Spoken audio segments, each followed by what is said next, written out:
A.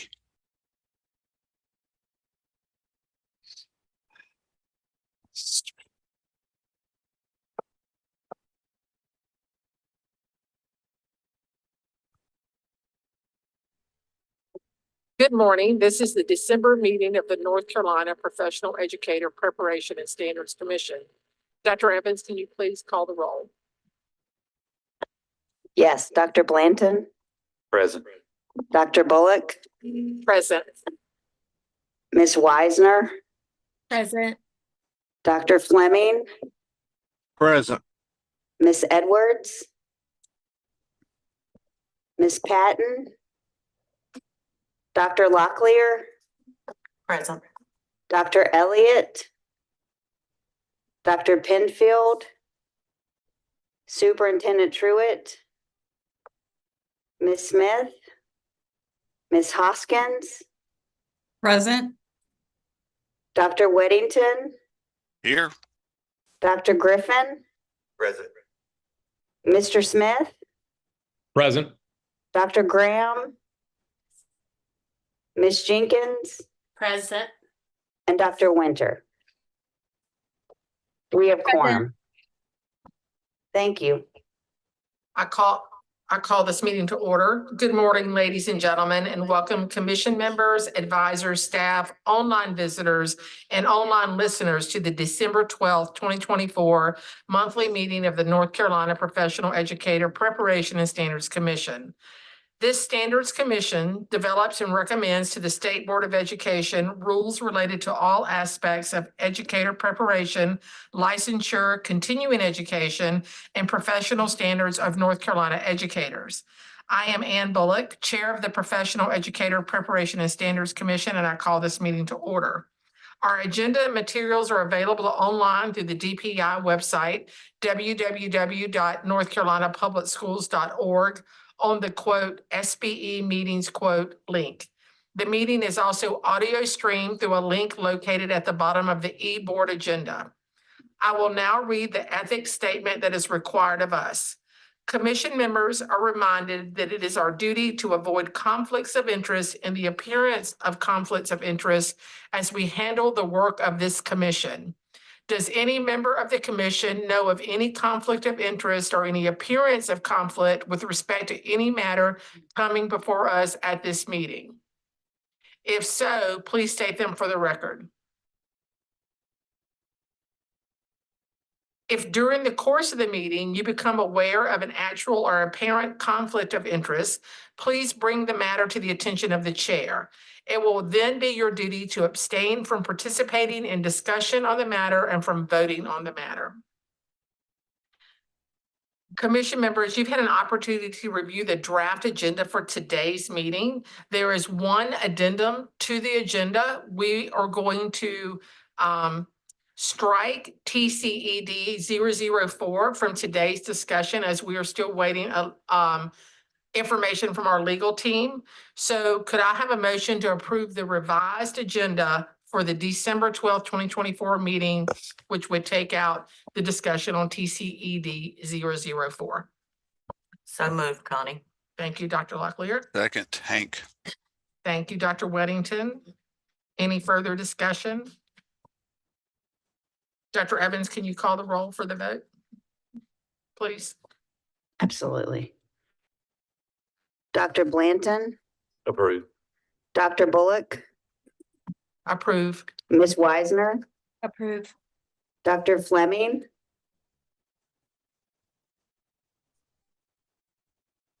Dr. Locklear. Approved. This is Approved. Baron Fleming. Sorry. It's okay. Thank you. Ms. Hoskins, Approve. Dr. Weddington, Approve. Dr. Griffin, Approved. Mr. Smith, Approve. Ms. Jenkins, Approve. Dr. Winter. Approve. Unanimous. The agenda is approved. The minutes from our previous commission meetings on September 12th, 2024 and November 14th, 2024 have been approved and have been prepared and made available to you. Do I have a motion to approve these minutes? So moved, Bill. Thank you, Dr. Griffin. Second, Connie. Thank you, Dr. Locklear. Any discussion? Dr. Evans, can you please call the roll for a vote on the approval of the minutes for both Absolutely. September 12th and November 14th? Dr. Blanton, Approved. Dr. Bullock, Approve. Ms. Weisner, Approve. Dr. Fleming, Approved. Dr. Locklear, Approve. Ms. Hoskins, Approve. Dr. Weddington, Approve. Dr. Griffin, Approved. Mr. Smith, Approved. Sorry. okay, Ms. Jenkins, Approve. and Dr. Winter. Approve. Thank you. The minutes are approved. Thank you all. The link for the December SBE meeting has been sent to you prior to this meeting. The recording is bookmarked at the presentations for the Educator Standards and Practices, ES&P Committee, which is the committee that handles the work of Pepsi. If anyone has questions, please let Dr. Evans know, and we will follow up during the January 2025 Pepsi meeting. Our first item for discussion is from Dr. Syberg. Dr. Syberg will now present the EPP accountability and sanction rules for discussion and possible action. Good morning, board members.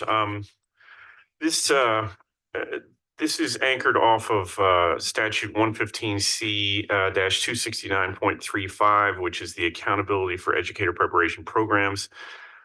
In that part of the law, it states that the state board shall adopt rules necessary to establish standards of performance to govern the continuing accountability of all EPPs.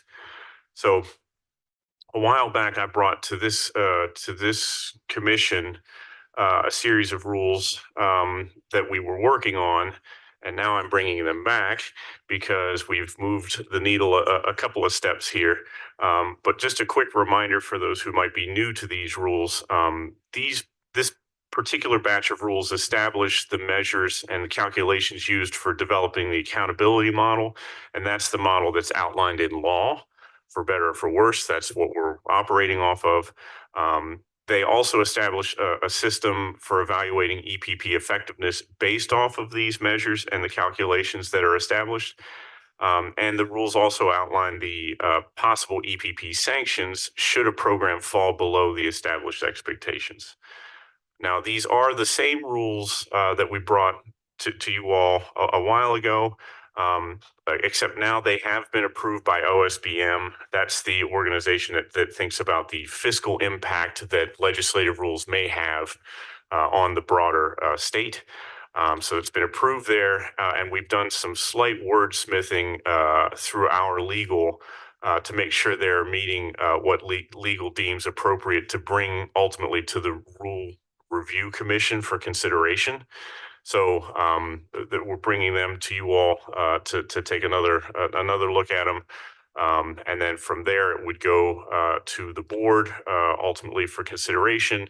And then from there, it would go over to the Rule Review Commission, and there's a whole process by which the Rule Review Commission will be considering those, as well as some public opportunity for input and all that kind of stuff. So, are there any questions associated with the rules? Do any commissioners have any questions for Dr. Syberg?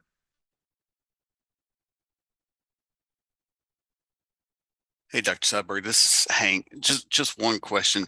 All right. I think you might have just said this, but I just want to make sure. Will these be sent out for comment before they go forward again for a vote? My understanding in the Rules Review Commission is that there is a period of public input in that process. I'm looking over at legal, and it looks like legal may want to chime in on that as well. Thanks. There is a requirement for public comment period before rules are adopted, but the question is, what kind of comment are you thinking about? I think you all make recommendations to the state board, and then it goes to the state board.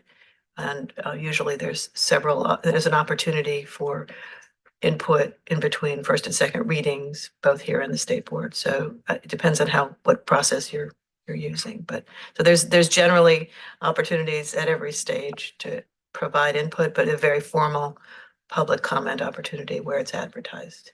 Wonderful. Thank you so much. Dr. Weddington, this is Ann. Yes. Are you thinking about this going to like the EPP monthly meeting and the HR groups? Is that what you're asking? Or are you asking something Potentially, else? or there could be other groups in the public that might have interest in putting in comments that I've heard. If this goes to a first read for the state board, would this then, Dr. Seibert, go to the EPP meeting as something that's shared that is on the state board agenda? Well, we can certainly bring it as a part of our January monthly EPP meeting to collect some input there as well. Bullet, I have a Yes, question. ma'am. I was going to ask a question similar to what was just asked, but for clarity, how would those public comments be disseminated? Will it be sent to local LEAs? Is there a link that everybody would have access to? Or will there be a small group of people that will have access to the public comments?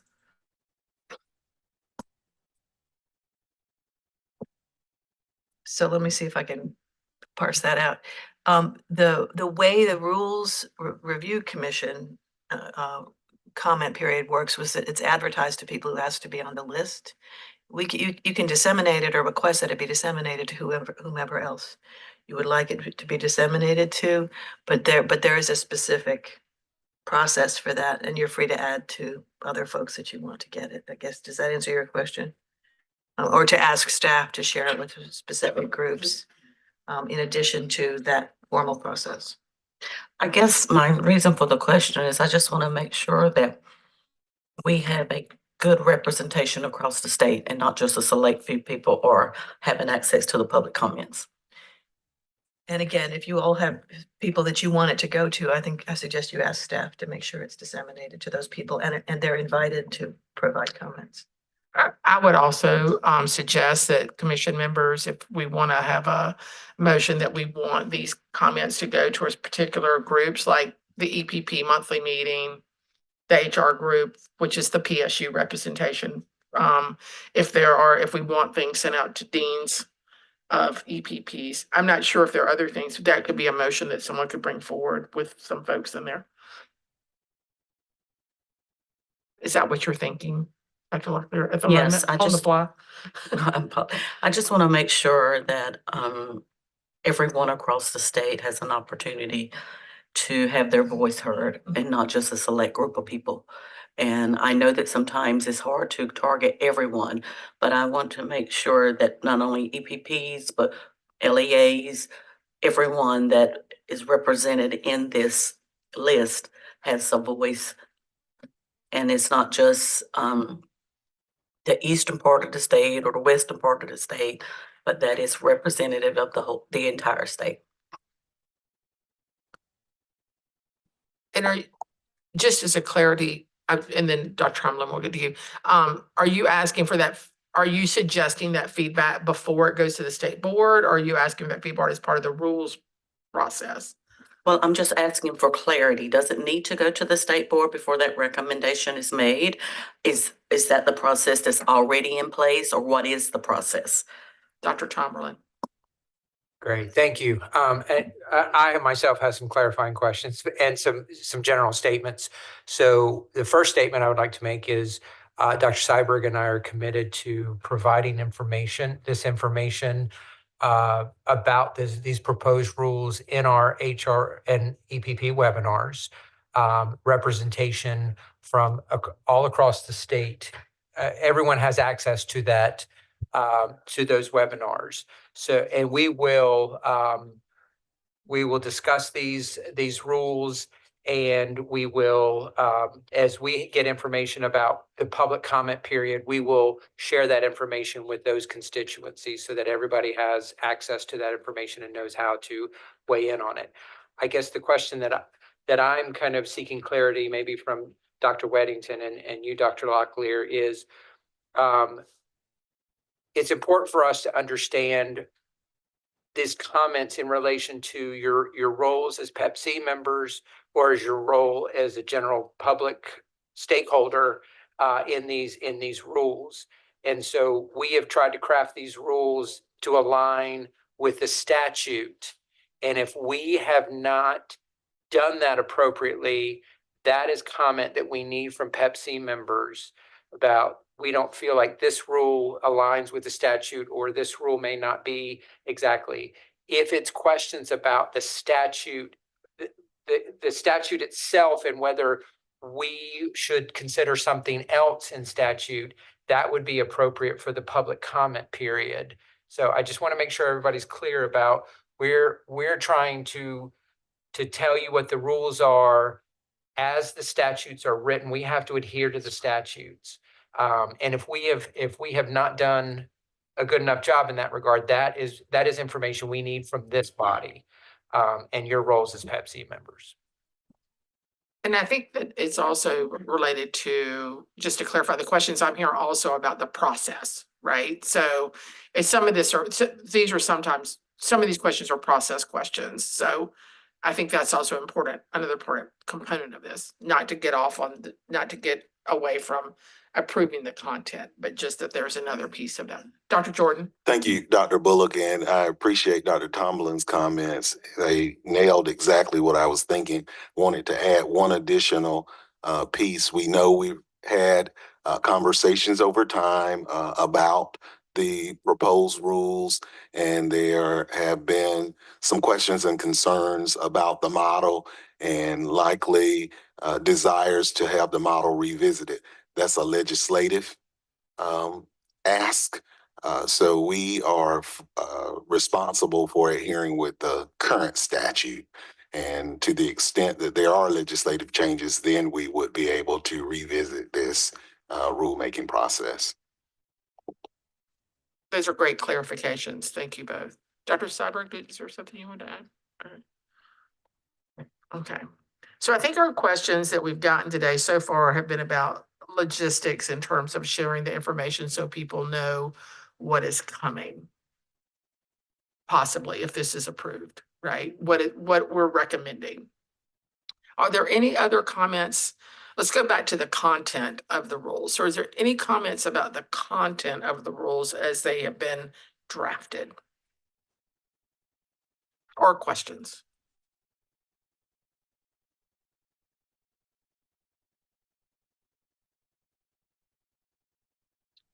So hearing nothing about the content of the rules as they've been drafted, do I have a motion to approve the EPP accountability and sanction rules to be sent to the State Board of Education in January?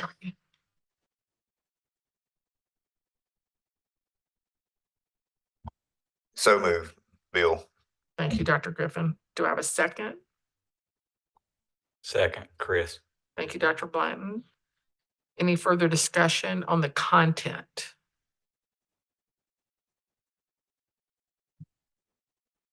Hearing no further discussion, Ms. Edwards, would you call the roll for a vote? Please.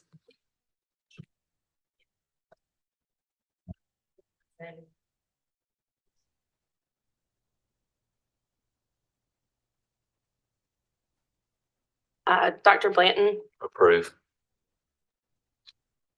Chair Bullock, Approve. Madison Edwards, approve. Dr. Elliott, Dr. Fleming, Dr. Graham,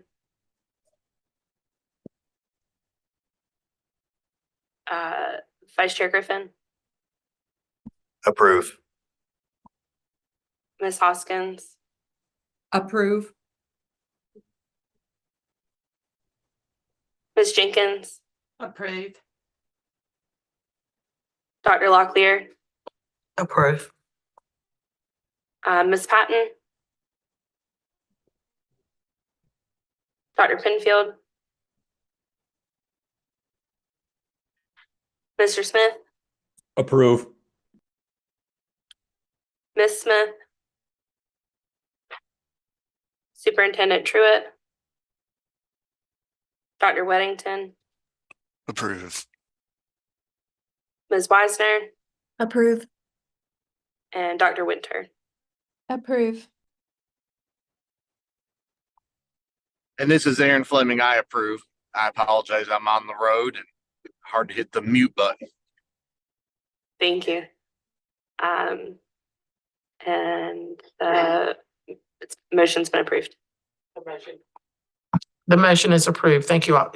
Before we move forward to the next part, I wanted to just give the floor if anyone wanted to make a motion about the logistics of this and for feedback. I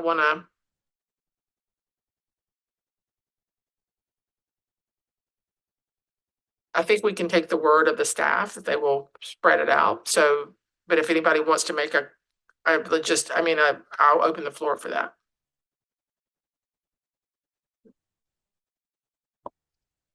I'd just like to say that the process, I just want to ensure, once again, that educators across North Carolina, their voice is being heard.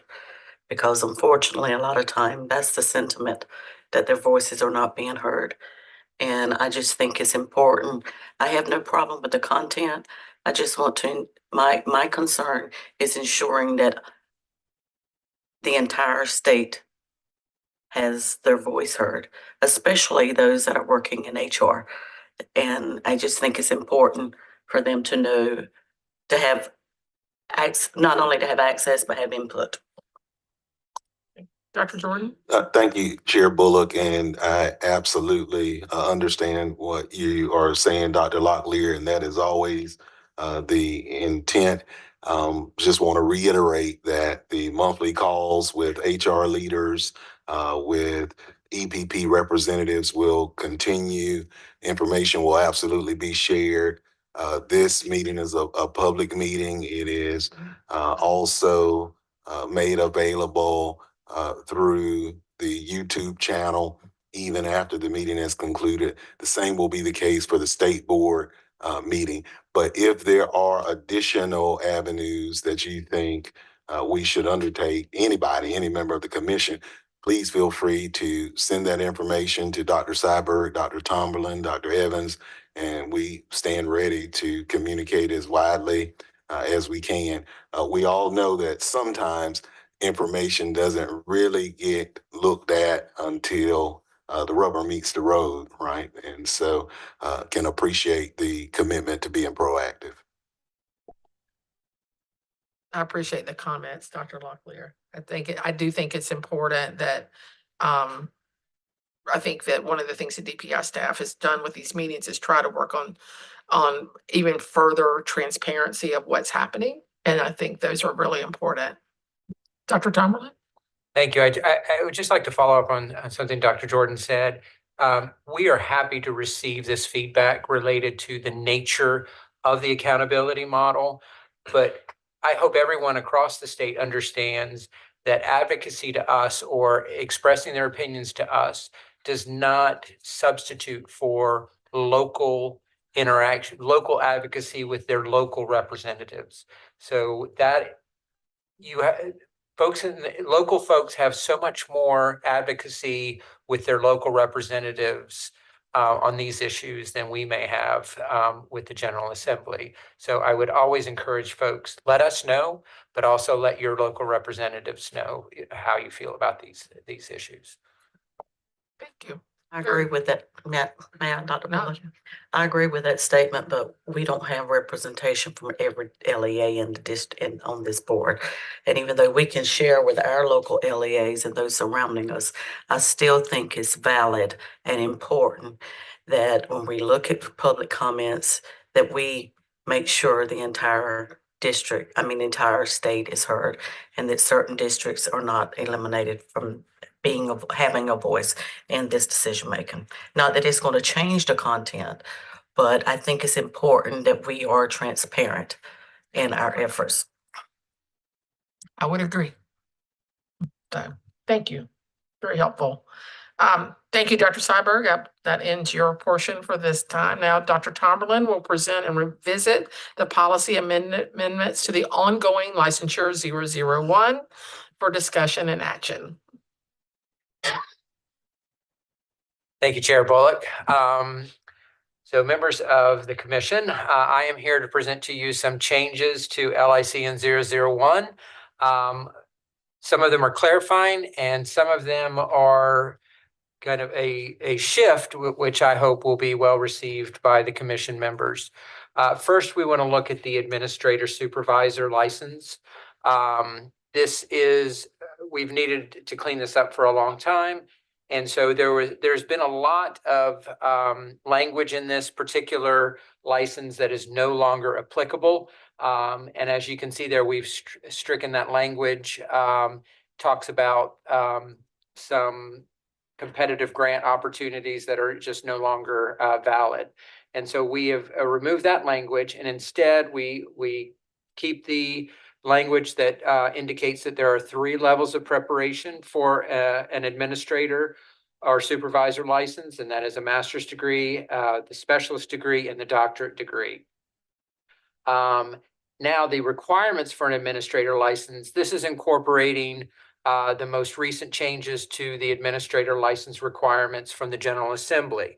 So the administrator license is a 5-year license issued to individuals who have completed a State Board of Education approved administrator prep program and other requirements approved by the State Board of Education. There is a note here that individuals who hold a master's degree in education, so you obtained a master's degree in education, but it wasn't a preparation program, you can leverage that master's in education to do a licensure only program for a principal. That is ongoing in most. This is not a change. What is changing is the policy clearly articulates that that is allowable. And so I don't think it's a lot of people do this. And so we just wanted to make sure that it was in the policy and that it was clear. And at a minimum, an applicant for a principal license must meet all of the following. 1, they must hold a bachelor's degree. 2, successfully completed an approved administrator prep program, inclusive of an internship of at least 500 hours as approved by the recommending APP. So this goes back to the minimum threshold of the internship, which was determined to be 500 hours. Has at least 4 years of professional licensed educator experience in a classroom teaching and/or student services position. So we do recognize that our principal candidates must have some experience in working with students before they take on these administrative roles. And then finally, has submitted a portfolio to the State Board of Education for approval that meets the criteria adopted by the State Board of Education. A candidate for an administrative license shall meet this requirement by earning a passing score. So this we want to be very clear about this. This does not mean that DPI will receive the portfolios from the APPs for their principal candidates. What this means is those portfolios that are conducted in the APP will be used in service of passing the portfolio-based assessment. And that is the evidence that we have at the State Department that the candidate has completed a successful portfolio. And then finally, applicants who have earned at least 1 course towards an MSA or principal licensure program by August 31st, 2024 are exempt from the requirements C and D above.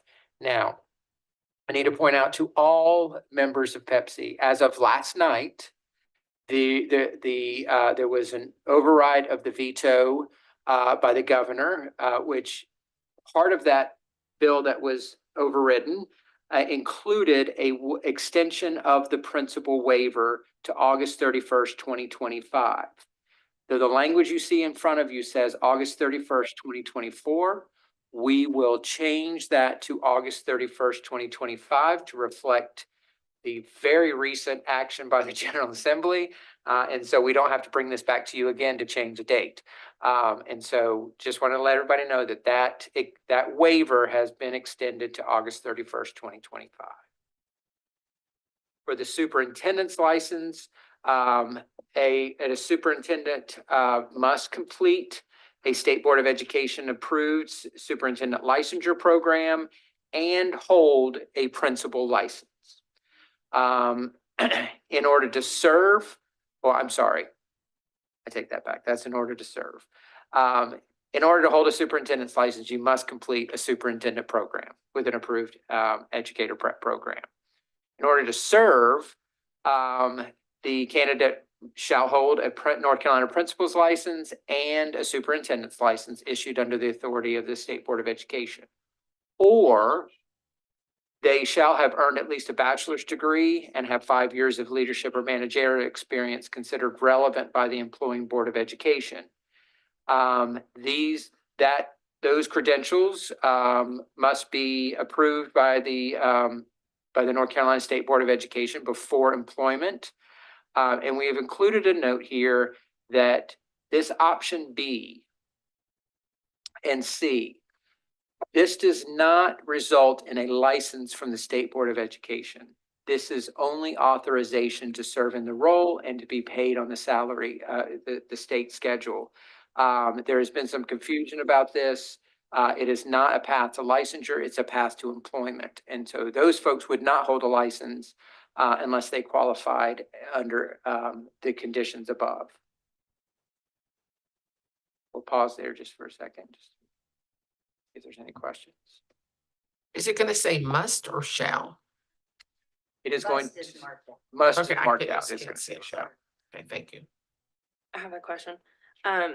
When it says, back to the admin one, exempt from requirements C and D, does that need to say, have numbers instead of Ah, good catch. like 3 and, Yeah. okay. I just- So that should say that should say 3 and 4. Because we numbered those. We had those lettered, but we went back and numbered them. So the note needs to reference 3 and 4, not C and D. Okay. see that from here. Thank you very much. Can we please see that on the screen? Yes. Where that Just is? scroll up. Oh, right there at the, put it in the Okay. middle for All me. right. It's that star, yeah, the star note. Great catch, Miss Edwards. Yeah, that's awesome. I was looking for C and D. I couldn't find it. A question that I don't know that necessarily has to do with the policy, but it's related. And you may not know, but just out of curiosity, how many superintendents do we have currently that are not licensed that would be operating under B and C? I don't know the number exactly, but I know it's not uncommon. There have been some, there have been some big names. Wake County had one a few years ago. He was I think he was a general, former general in the service, and he came in and he did not, he was not licensed as a superintendent, but clearly authorized to serve in that role. So it's not unusual, but it's definitely not the majority. If I could add to that, having done superintendent searches for the School Board Association for years, Mo Green was the superintendent in Guilford County, and he operated under those alternative licensure provisions. My experience is that normally it's not people in the field who are not from education, but it's often people who come in from other states who have been superintendents in another state but don't have the PhD credential. And so they would qualify under these criteria. And that's usually where we see it used, as someone who doesn't have the PhD credential but has an education experience. But it's probably maybe 5%. I mean, it's not that common.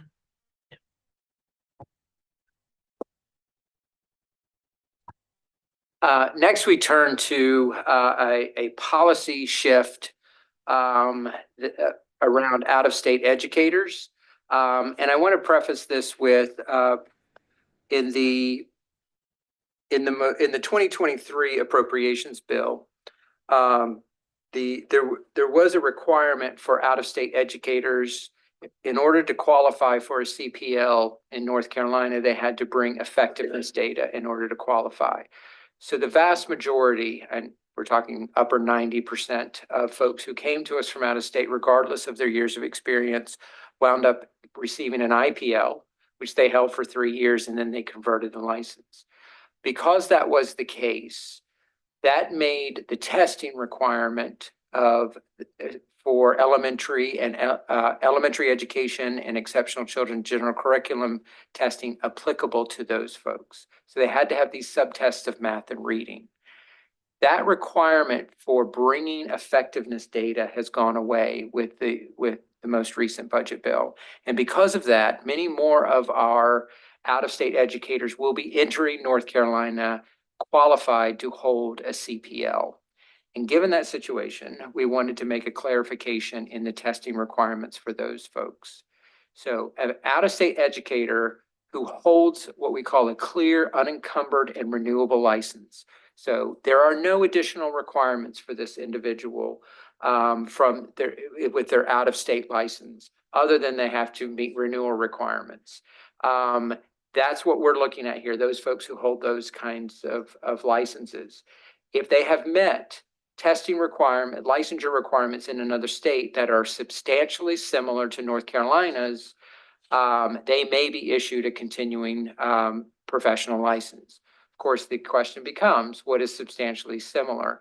And that double asterisk down there note tells us substantially similar requirements are defined as follows. The educator completed an ed prep program that is approved in the state in which the out-of-state license was issued, and the educator has achieved a passing score on the test of record in that state at the time the license was issued. So we get a lot of questions from folks, why don't you have reciprocity? We absolutely have reciprocity. We don't have license reciprocity. You show us your license, we'll give you a comparable North Carolina. But we have reciprocity in the sense that we will recognize another state's approved program, and we will recognize another state's approved test. We just have to go about it a little differently than some other states. So what this means is that those folks who come in with a CPL, we are not required to hold them to that subtest of math and reading requirement. That requirement is for those who hold an IPL or a residency license only. And so we have struck the language below for this group. For those who qualify for a CPL with 3 or more years of experience, we will not hold them to the requirement of a subtest of math and reading for elementary and ECGC. I could say with the joy I'm hearing across the state also comes some consternation from folks who've had to go through this, and for that we do apologize. But this is open to us because of changes in legislation, not because we just decided now that that's what we're going to do. So we do apologize for those who had to do it, but moving forward, we hope this provides some relief to some of the LEAs in terms of hiring those experienced out-of-state educators. Any comments for our PSU people about this? I'm glad to see the proposed changes. I think that will make life in HR easier for folks. Thank you. All right. Any other questions or comments for Dr. Tomberlin around 001? We do have one small one. Oh, sorry. It goes down. Oh, we have 2 more, I think. This goes down to the provisional license for principals. So here, of course, principals folks who are planning on entering an EPP, or districts that need assistant principals and they don't have a sufficient supply, can apply for a provisional principal license for their employee. This is based on shortage, a lack of available persons who are qualified. As a condition of this provisional license, the employee must enroll in an approved licensure program before the end of the first year of that provisional license. So that's the license can be renewed twice for an individual, but in order to renew it beyond the first year, the candidate would have to enroll in an approved program. The other stipulation is what we see here from the statute around principal license. we're stipulating that someone, in order for someone to hold that provisional, they have to have 4 years of experience in as a professional educator in a teaching or instructional support position. So that provisional carries that same legislative requirement as the full principal license. And then a note here for the provisional, just for folks to, how do you clear that provisional? In order for a person to clear that provisional license, they must pass the State Board of Education approved portfolio-based assessment to convert the provisional license to a clear license. And just so everyone is clear, I think it does say in the policy, but a provisional license can only be used to serve as an assistant principal. It cannot be used to serve as a principal of a school. And then finally, the last section has to do with professional development requirements for residency license. Pepsi itself as a commission worked on these recommendations and brought them to the state board.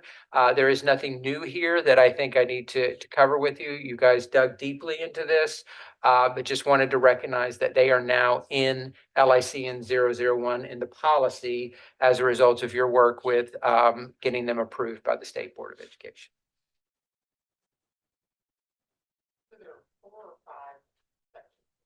There are 4 sections. Yes. Other questions for Dr. Tomberlin? Other questions for Dr. Tomberlin?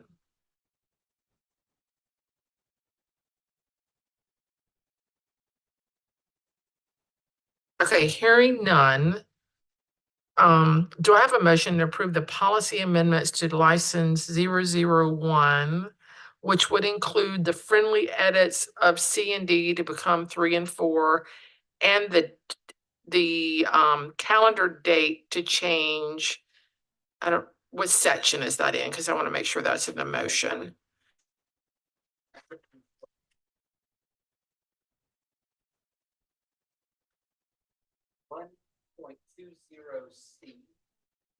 And for the 1.20C, and for the calendar date to change in section 1.20C from August 31st, 2024 to August 31st, 2025, due to the action by the governor last evening.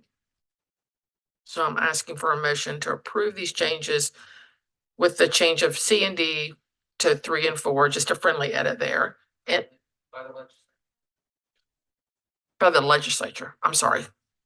I thought okay.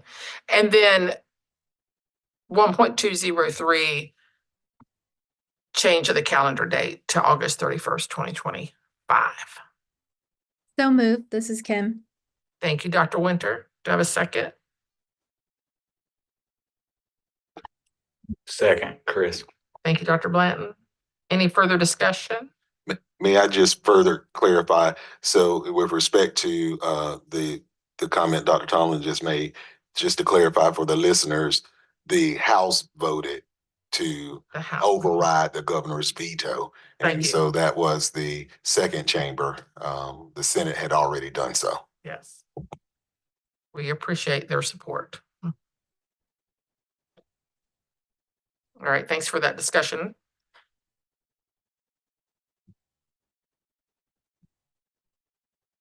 Any other?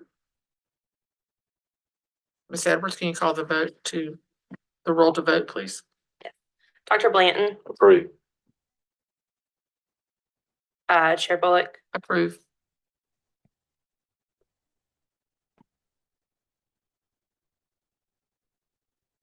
Mass Edwards, approve.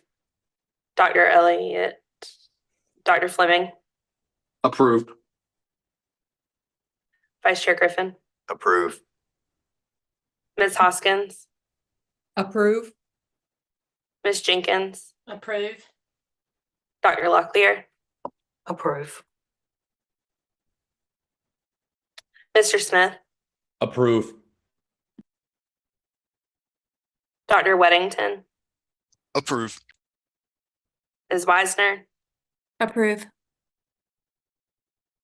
and Dr. Winter. Approve.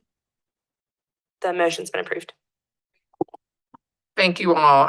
I just want to make a comment here that I really think these changes to 001, especially around the out-of-state teaching license, are progressive changes that will move us forward in this as a state. And I think that's a great addition, and particularly for the public school units across the state to be able to have that flexibility and to be able to hire people without saying you now have to take all these tests. I think that's a great support of the schools of North Carolina. I echo that, Chair Bullock. Thank you for the hard work that's been put in to get these changes pushed through. So thank you. Yes. All right. So in addition, Dr. Tomlin will now present a mass test data as requested by Pepsi leadership. So this is about licensure test and how candidates are doing. And so this will be a presentation by Dr. Tomlin, and Dr. Jordan, I believe, may make some comments. Other people may make some comments, but Dr. Tomlin is going to take the lead here. Great. Thank you, Chair Bullock. So the mathematics exam analysis, just to give you some context here, this is one of the few areas in the state where we have two options, two state board approved options. We had the Pearson mathematics test. I think it was 230. I think it was the number. That was the test of record for quite a long time. A few years ago, the Praxis CKT was introduced, and it was introduced in response to teachers wanting more pedagogical focus on the mathematics instruction. So DPI worked to find a test that focused more, still had content, but also incorporated more mathematics pedagogy in the assessment.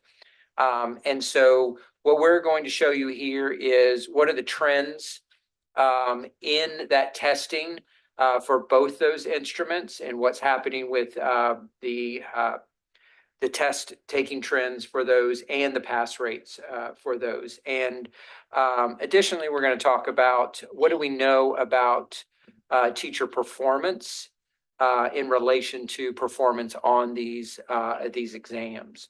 So the first thing I'd like to start with is just giving you some sense of how teachers enter the profession. So this is really important because when teachers enter the profession, it triggers different requirements in terms of testing. And so on the alternative route, of course, the expectation is that teachers kind of have their content nailed down. And what they're coming to us for is the pedagogy side. And when teachers have done a traditional preparation route, they get both content and pedagogy in that preparation. It's more of an integrated program. And so the idea is that they would come out ready to prepared to tackle both of those tests, both the content and the pedagogy. So in terms of these trends, we can see over the years that the traditional pathway, which we've always considered kind of the dominant pathway, has declined from what it used to be in terms of its kind of market share of entering licenses. And what, surprisingly, what has also declined is the residency route itself. Now, when we say it's declined, we mean it's declined in terms of it being the first license that a teacher holds. We're looking at what's the first license here. And what has risen substantially is the leverage of our temporary licenses. The emergency license has increased over 2,000% since it was introduced to the state, as has the permit to teach. So it's clear, excuse me, from the data that teachers more and more are leveraging these temporary licenses to give them more time to meet these requirements, these testing requirements, and the coursework requirements in order to hold the license. And that is coming at the expense of our more traditional routes. The next slide shows the overall trends in testing. So who's taking what test in order to clear their elementary or exceptional children's general curriculum license. And we can see that initially the Pearson was the test. It was the only test. In 2019, we introduced the Praxis CKT. And you can see from the graph that since its introduction, the Praxis CKT has grown dramatically and enjoys most of the candidates seeking their content, their math, passing their math content. Most candidates are choosing that Praxis CKT over the Pearson. In 2024, only 58 people chose to take the Pearson exam over the Praxis. Dr. Locklear, do you have a question? Yes, good question for clarity.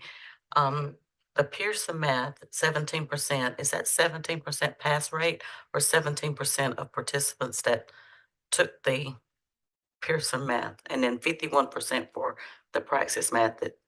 What does those percentage represent? Yes, ma'am. So Dr. Locklear is referencing the right-hand slide here, where so you on the left hand you've got the test taking attempts, how many attempts there were, and so we're showing the relative numbers of folks taking the Praxis and the Pearson. On the right-hand side, that does represent the pass rates of folks who have taken those tests, and it is all attempts. So now so what I need to be clear about here, this is not best attempt. So I take the test 3 times. What that would mean is there's 3 records of me in this. 2 times I failed it, 1 time I passed it. So that's why those overall attempts are so low, because it does incorporate the multiple attempts and the multiple failures for a candidate. Nobody's passing the test the first time and then taking it again multiple times to fail it. So, I mean, so it always is, so that's why they're depressed in that way. But I don't want anybody to get the sense that that's the overall pass rate of our candidates in the state. It's just showing you that these tests are difficult, that it takes a lot of people, a lot of times, multiple attempts to pass this, particularly this mathematics test.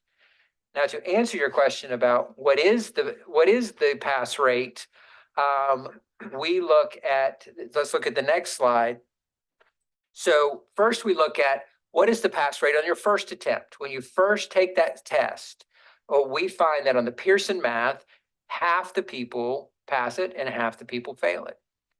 On the Praxis, the CKT examination, 2/3 of people who take it pass on their first attempt. And then you look at the bottom, that's pass rates on the best attempt. So anybody who's taken the test, have they passed it at any point?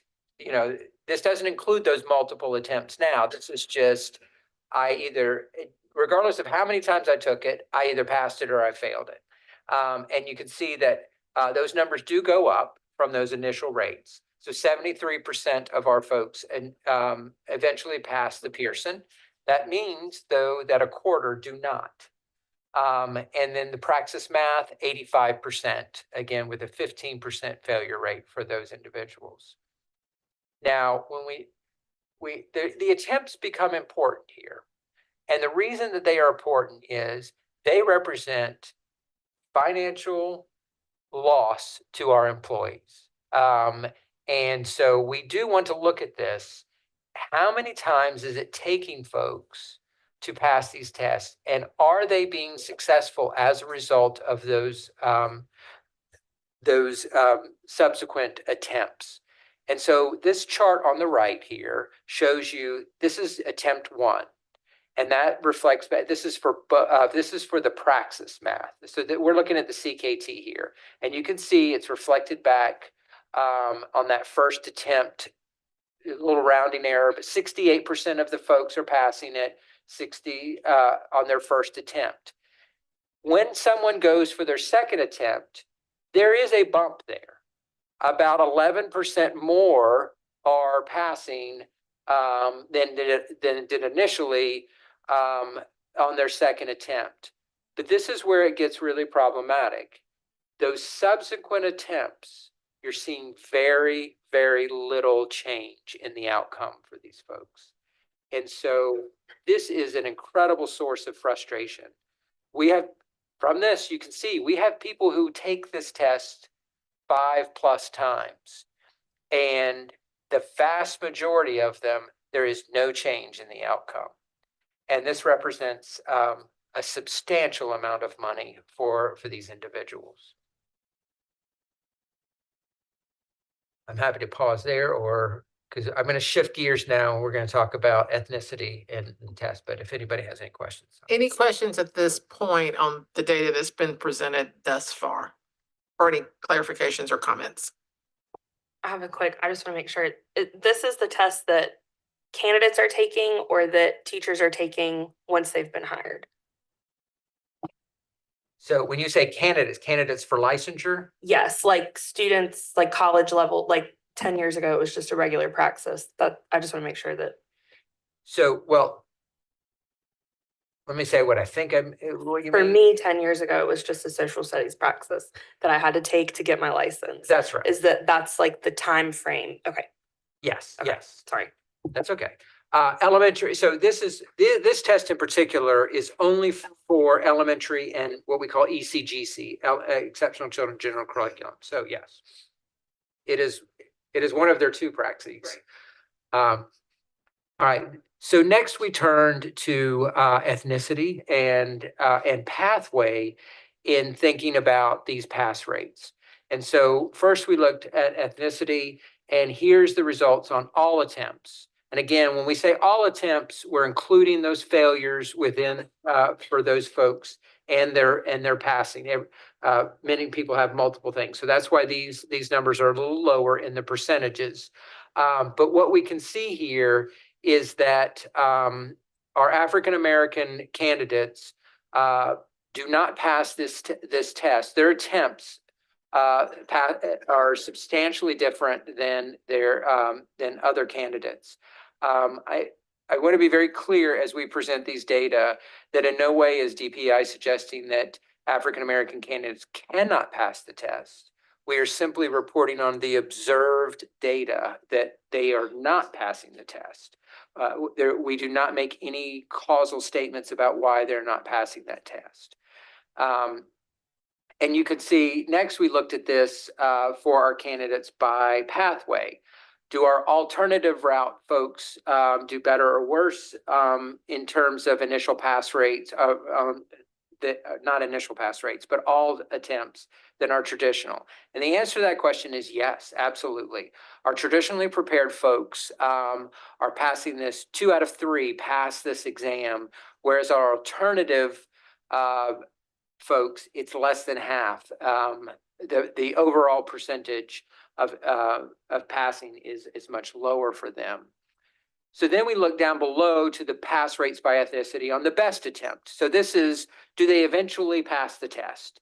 And the answer is that all groups get better on this, of course, because we're only counting them. Did they eventually pass the test, or did they not? But you can see that for our Native American and African American populations, that best attempt is still substantially lower than other candidates.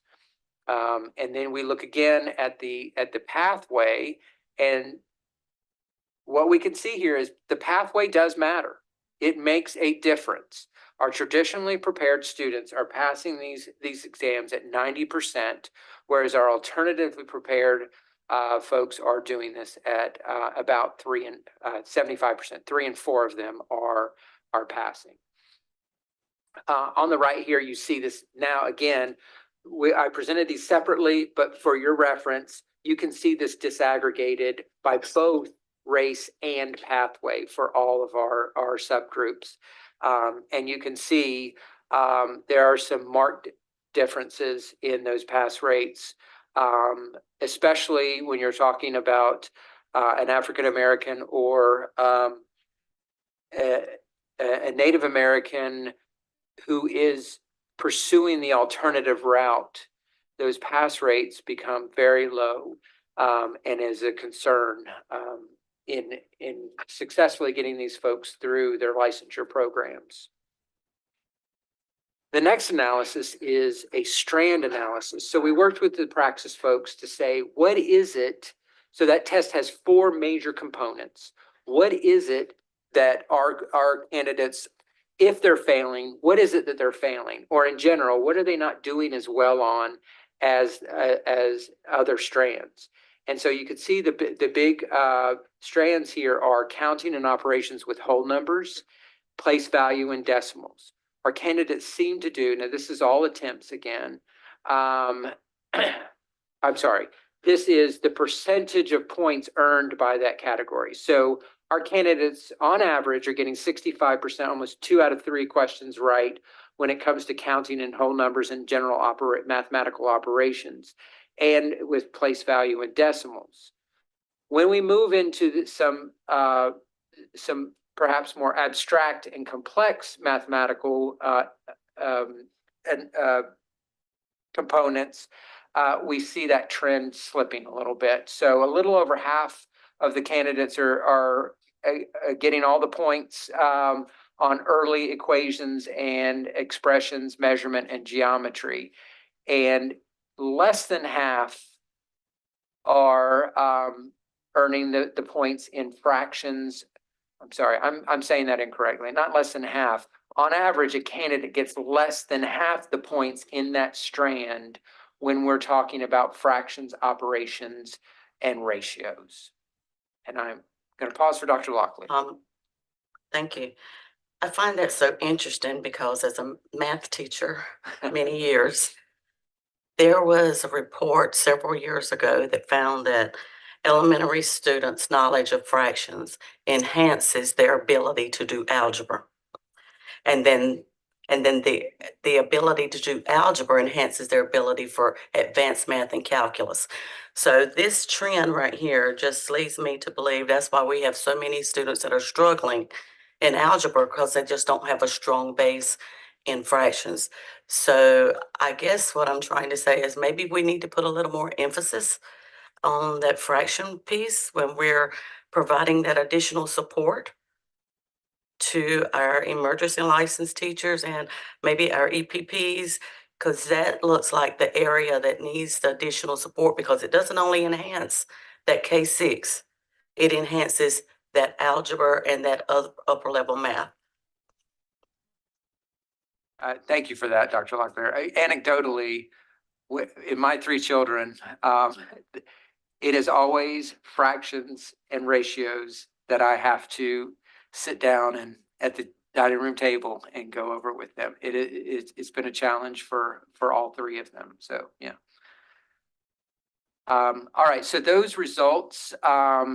So we can see any trends in how our candidates have performed, and we're not seeing a whole lot of movement in the trends in the number of points, the percentage of points that are earned on average by our test takers here. It is going down slightly across the board, but I think more concerning is it's not going up. I'm going to pause there and happy to take any questions, but next we're going to move to these testing results and their relationship to outcomes in student growth. I have a quick question, and maybe you have it in the next slides, and if you do, we can just wait till we get there. Do you have the percent of teachers that receive their emergency license and move to residency into full license? Because when you look back at the information, the graphs you gave us earlier, we see the emergency is so high, but then we see how that seems to just dwindle off a little bit. So how many of them get their emergency license and retain and complete the full licensure piece? Do you have the percentage of that? I'm sorry.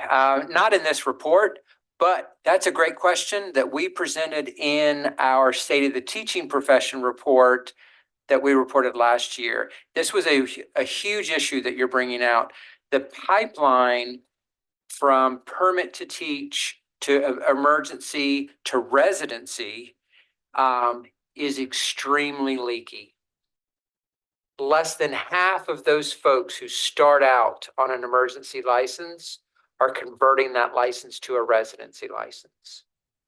So we can certainly send you that presentation. It's in that presentation, but it's kind of a complicated graph that looks kind of like an octopus, but it shows how people flow through the licensure pathway. And I think the point you're making, though, is really important for everyone to understand. That alternative pipeline is very leaky. That's not to say the traditional one is not as well. It's just not to the degree that the alternative one is. It's a cause of concern. Thank you for that question.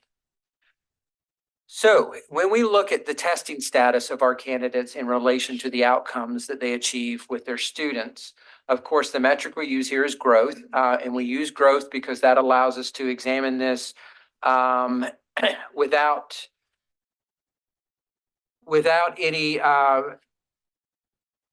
bias towards higher or lower performing students. So in all cases, we're looking at how well these teachers move their students regardless of where they are on the achievement continuum. And so that's why growth is the preferable outcome to use here. And so what we looked at is the practice CKT. For those who passed, those who didn't pass, and those who initially failed but eventually passed, do we see any differences in their outcomes with their students? And so this chart on the left-hand side here, first we see that those who passed the CKT initially, first attempt, they passed it. They did great. 23% of those that go on to teach in our public schools did not meet expected growth with their students over the period of 2019 to 2023. And this is an average of all their EVOS scores over that time period. About 70% of them did meet, and about 8% of them exceeded expectation. Let's drop down really quickly to the never passed. So that's the bottom. So these are teachers who never passed the test, but they came into us because of our limited license and our ability and the 3 years that we provide teachers to meet those testing requirements. We have data on these folks that have never passed the test, but that are working with our students in mathematics. And you can see here that 29% of them did not meet expected growth with their students. 64% of them met expected growth and 7% exceeded. Now, these numbers are not as different from the top group as one would expect. Our licensure exams are designed to help us understand what teachers are prepared in terms of their content knowledge to serve our students in these content areas. And what we can see here from this is that it makes very little difference in terms of outcomes for our students in mathematics, whether a teacher passed that test initially or never passed it at all. Further going to complicate this conversation by pointing to the middle group. So these are folks who failed initially, but then they went on to pass it. And what happens with their outcomes? And interestingly enough, they have a much larger does not meet percentage than either of the other two groups. Much smaller in the meets, but still comparable in the exceeds. But I think the point that we need to make with this is the test, regardless of how we feel about a test as a gatekeeper for purposes of issuing a license. What we cannot say is this test is doing anything substantive for us in terms of identifying who will go on to be an effective teacher and who will not. That's probably more dependent on other conditions, the types of schools they enter, the types of faculty they interact with, the type of program they had. Lots of other factors probably are relevant to those differences. But from what we can see, it is not the test that is helping us determine between whether a candidate will or will not be effective with their students. The chart on the graph here on the left, on the right, excuse me, looks at each candidate. So each dot here is one rating, is one candidate and their rating for mathematics grade 4 through 6 in the period of 2019 to 2023. So we looked at this plots their EVOS against the test score that they achieved. So now you're seeing it kind of not just this general category, but we've kind of put them on a continuum so you can see where they all fall. And these blue or the red, the red indicates folks who passed the test but did not meet expected growth with their students over that period. And then the blue below shows you how many failed, but they either met or exceeded growth. And so the question really becomes, if we do something with the test score, the cut score for the test, will that have an impact on outcome for students? Like, will we let more people in who will be effective? Because we don't know whether they're going to be effective or not, right, from the test. But if we lowered that score, and we did a thought experiment here. If we lowered the score 10 points, what would we see in terms of the effectiveness of the people who either passed or failed as a result of that lowering of the score? So the next slide represents that. So you can see at the top of this slide, now we say the cut score for the exam is 140. So if we did that, if we said, okay, let's lower it to 140 so we can just get more people in, and hopefully more of them will be effective. And what you see here is in the chart below, you see that if we lowered that score, then 14 more candidates, 14 fewer candidates who fail. I'm sorry, yeah, I had it right the first time. 14 candidates who now are failures met or exceeded growth. So I said it wrong again. I'm so sorry, folks. From the previous slide, we would have 14 fewer candidates that we say are failures who went on and met and passed growth. But on the other side, we now are calling 18 more people passers that go on to not meet growth with the students. So the manipulation of the cut score is not a solution to this problem. It is not going to do a better job at telling us whether somebody's going to be effective or not. We're not letting in disproportionately more effective teachers who are previously failures. By doing this, it basically is a wash. You're still going to get folks who continue to fail it that are successful and do great things with kids, and you're still going to get the same number of people coming in that pass it but don't do what we need them to do with our students in terms of their mathematics learning. Then we give you the other side of the coin here. Cut score for the exam goes up to 160. What if we raise our standards? Will we raise that? The answer to that question again is no. You're going to call a whole lot more people failures and force them to take the test multiple times. And it's not going to make any difference in their outcomes with students. That does increase the number that we count as failures who meet or pass the exam. But remember, that designation comes with responsibility. They've got to retake that test. They've got to spend more money in order to get the license to do the job they're already doing and they're doing well. And on the other side here, we would have 165 fewer candidates who we call passers that does not meet. So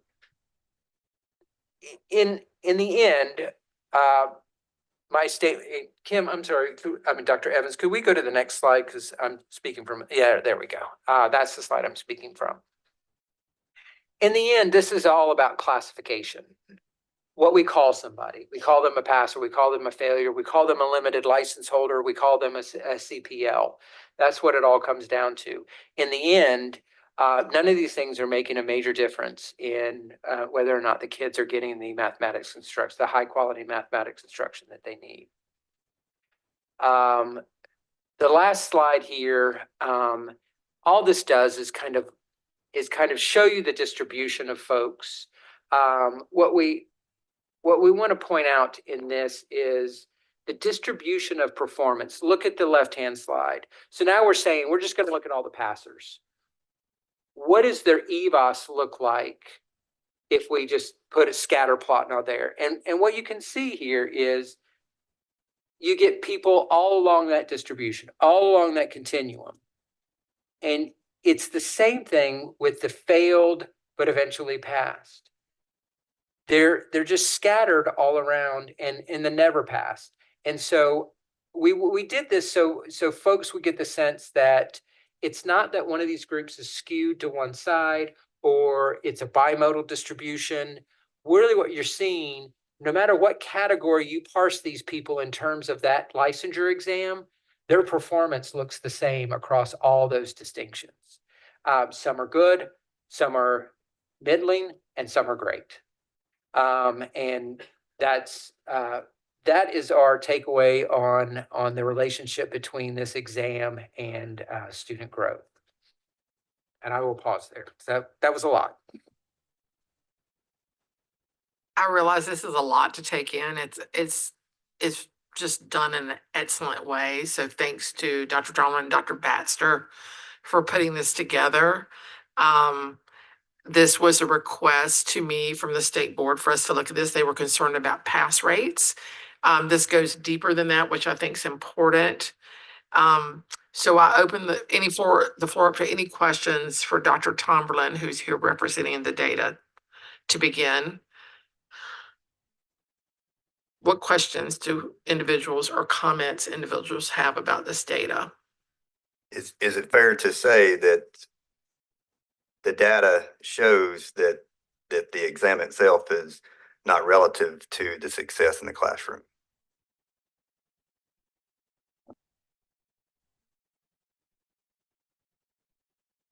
I don't want to make this about the exam. The exam is measuring the level of content knowledge in mathematics. And there's no reason to suspect that it's not doing what it's supposed to do. I think the ultimate question is, does content knowledge itself indicate or predict success with students in terms of their learning? And I think this is what we're seeing here this is where the pedagogy kicks in. This is where the expectations of the employer and the beginning teacher support, and how do you take that knowledge and apply it to the betterment of your students? That's what the test, I want to be very clear, that's what I do not think the content test is doing anything to help us understand. It's not showing the relationships and the ability, their I guess teaching ability, and how they relate to those children, although they understand the knowledge piece and the content itself. There are other factors that have to do with how well a child performs. There certainly are. But I want to go back to the point that possession of high levels of content knowledge, I think it feels like I'm stating the obvious to a bunch of educators, but high levels of content knowledge do not equate to success with student learning. I mean, devoid of the pedagogy, devoid of other things that we know are important, it itself is not going to carry the day.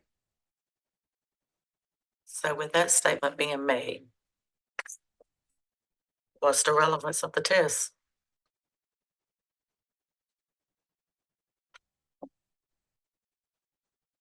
So that is the very question that I am putting to you. So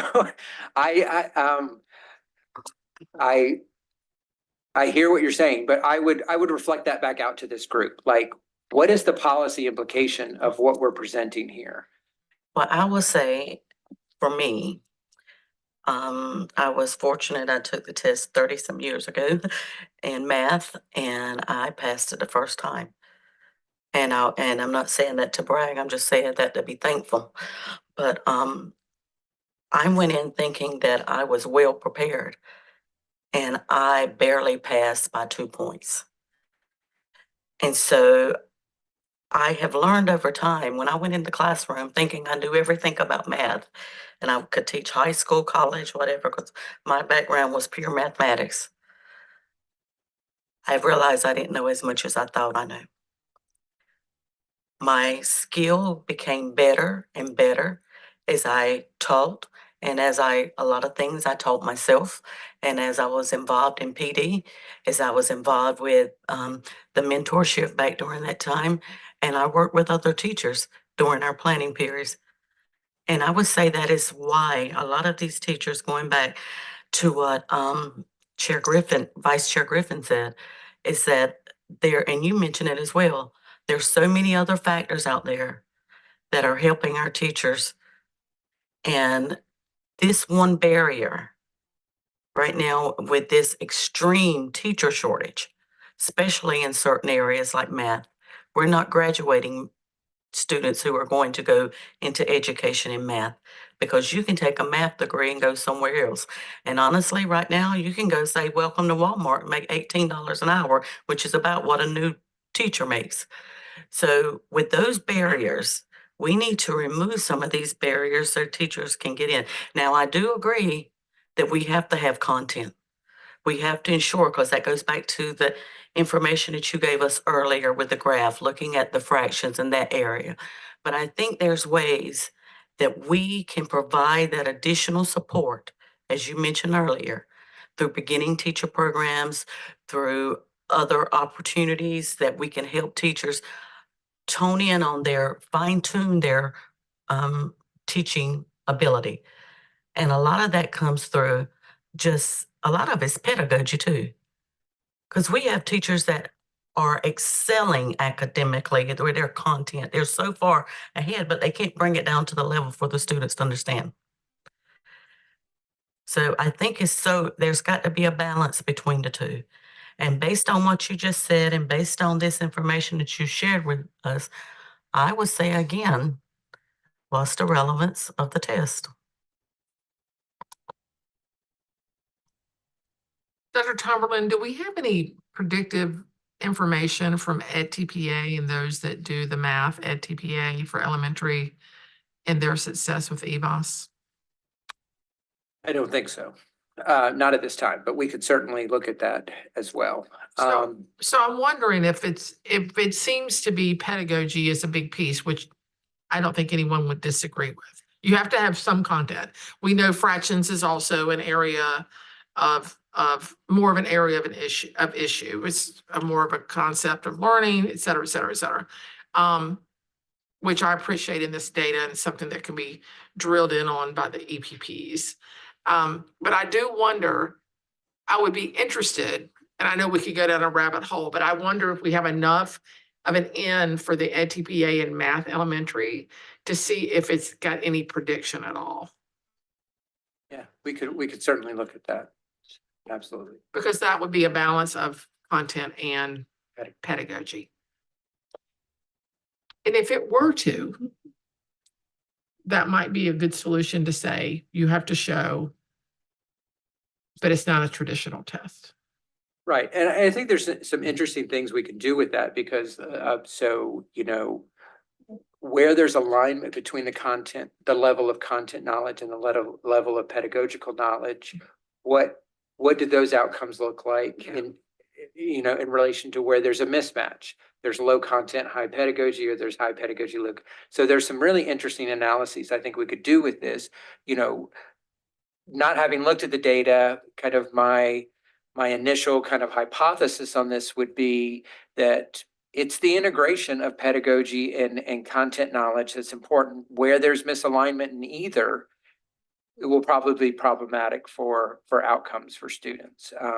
But we can certainly look at that. And I just put myself on record, so I'll, the data will either confirm or deny my Yeah, hypothesis. I mean, we don't know, right? Yeah, Like, right. we don't know, but I do think because it is another requirement, that it might be something worth and seeing if we have enough of an end to make a prediction with that.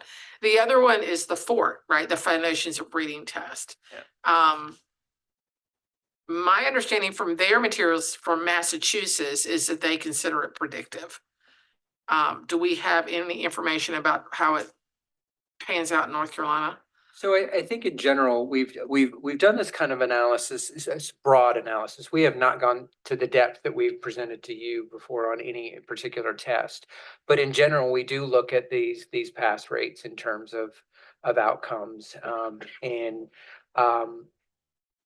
What's interesting about the mathematics that makes it particularly good for this kind of analysis is there's lots of variation in performance of candidates, and there's lots of variation in performance in student outcomes. So you get you get a good range of data.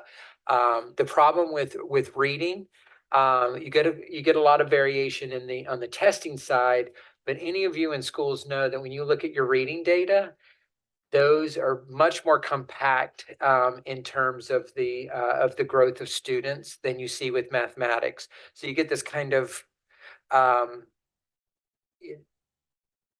reading is squashed relative to the mathematics distribution. You don't see really big highs and really big lows in reading like you do in mathematics.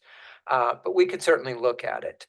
I would like to respond kind of from, I want to make sure that what I'm communicating in relation in this presentation, in relation to something Dr. Locklear said, what's the point of the test? I am not, this presentation is not meant to be the department's advocacy that we should not have a licensure assessment. I think the assessment has value in if nothing else, in signaling to the public that we are looking at whether people have the knowledge, whether or not it's predictive or not. There is some value in a test, whether the value equates to the burden it creates. That's a great question. That's a policy question that needs to be figured out. But I just wanted to be clear that we're not advocating for that. One thing that we would think bears looking at is that the test is designed to be a gatekeeper. When people pass through that gate without the key, like you've got some party crashers, right? So they've gotten into the party and they've worked, but we do have evidence that these folks are doing a great job when they're here. So what are the implications of understanding their performance in relation to their license, irrespective of the test? Is there anything we can do to say, you showed up and you were doing a great job with our kids? That test no longer has relevance in terms of your license. Those are the kinds of questions that I think we're trying to explore with this. Not the elimination, but how can we use other data that we have to supplement that information that or those decisions that we're relying on the test, it's solely the test to allow. Dr. Tomlin, I certainly appreciate your work here. It gives us a lot to have conversation about. I think it does prove the complexities of being a teacher, and they're not defined by one parameter for success. So certainly appreciate that, and I do think this gives us a guideline for future conversation. Just to that, how we can refine what it is that our professionals do, and how we can support them, and how we can lend success to our students. So thank you for your work here.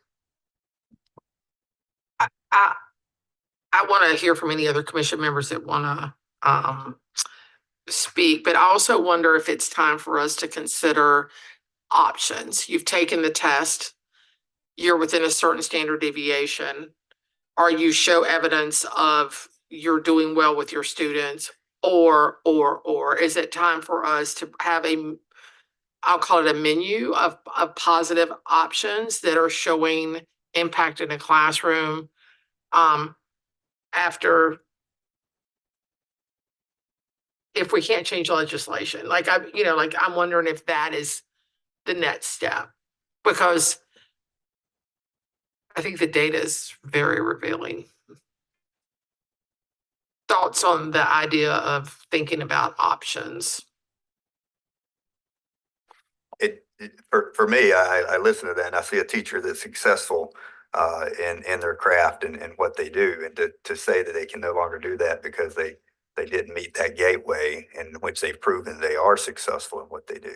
I think we need to begin to look at options and have conversation about making sure that we retain the ones that are valuable and taking care of our students.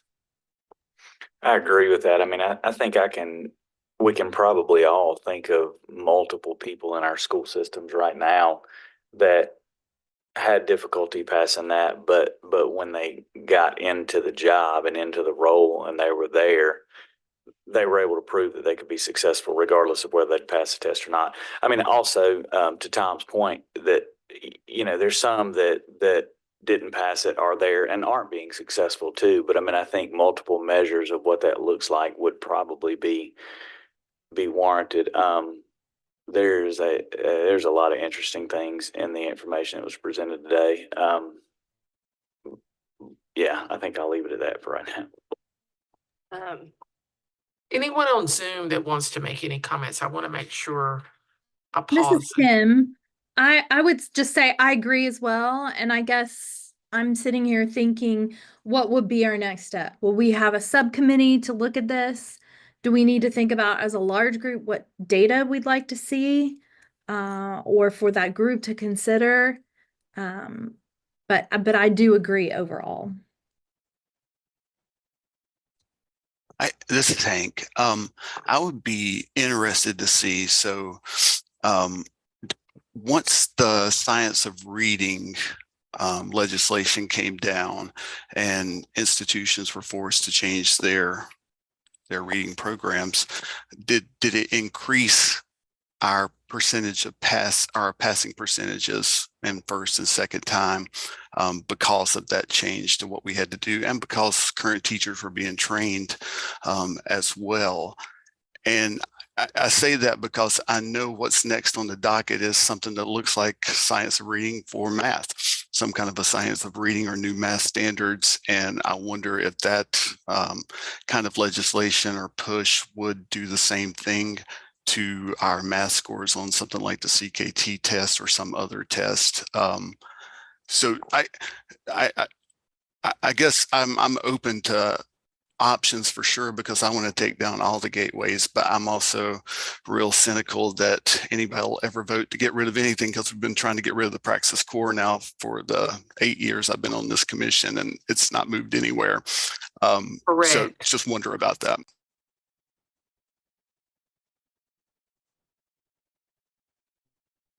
I'm sorry. I might have missed the question. It was related to the fort. And Hank, can you just repeat that? Yeah, there's not really a question. I guess what I'd like to see is, once the science of reading legislation had come in and we had a couple of years and EPPs had to update their programs, and our PSUs had to start providing training for every teacher, did that have a significant impact on the pass rate in a positive way on that test for alternative and traditionally licensed students? And if we switch to something that looks like a science of math push that is being whispered out there, would the same thing potentially happen on a test like this, or another test that's chosen to be more in line with that? Yeah, those are great questions, and I don't have the answer to it. So in terms of the science of reading, I don't think we've got enough. So this kind of analysis, you would want some kind of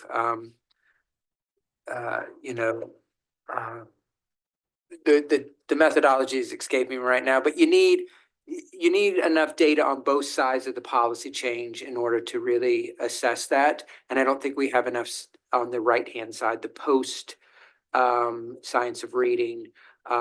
That's something we could certainly do in the next couple of years to look at. Do we see a shift in the pass rates? And can we causally attribute that to the science of reading intervention? That's great. That's a great thing to know. And would probably tell us a whole lot about your second question of would doing the same thing with mathematics produce the same result? But we just don't have those answers right now, Dr. Whittington. Sure. Thank you. I appreciate that. Yeah. Oh, I appreciate that response. This is Kim again, but in full transparency and in support of my faculty here, I think it's important, especially as we look toward new things, like what may be to come with math. This is my 8th year in the dean role, and we have worked significantly, at least at the UNC system EPPs, every one of those years on the science of reading efforts. So we do need to make sure that we are transparent with the public about how much extensive work has gone down related to this. There's been a ton of work. And for today and Pepsi, is this just information? There's certainly no action. We're just looking at information here and regarding, is that correct? So today I'll answer that if that's okay. Today for Pepsi, this is the first time you've seen this data. I do like the idea of sending it to one of our subcommittees, probably assessment and performance. Because the idea here is that we would present some suggestions to the state board. We would not get to make the choice there, but this ask came from the state board to me. And so that we're full circling it back to the state board. So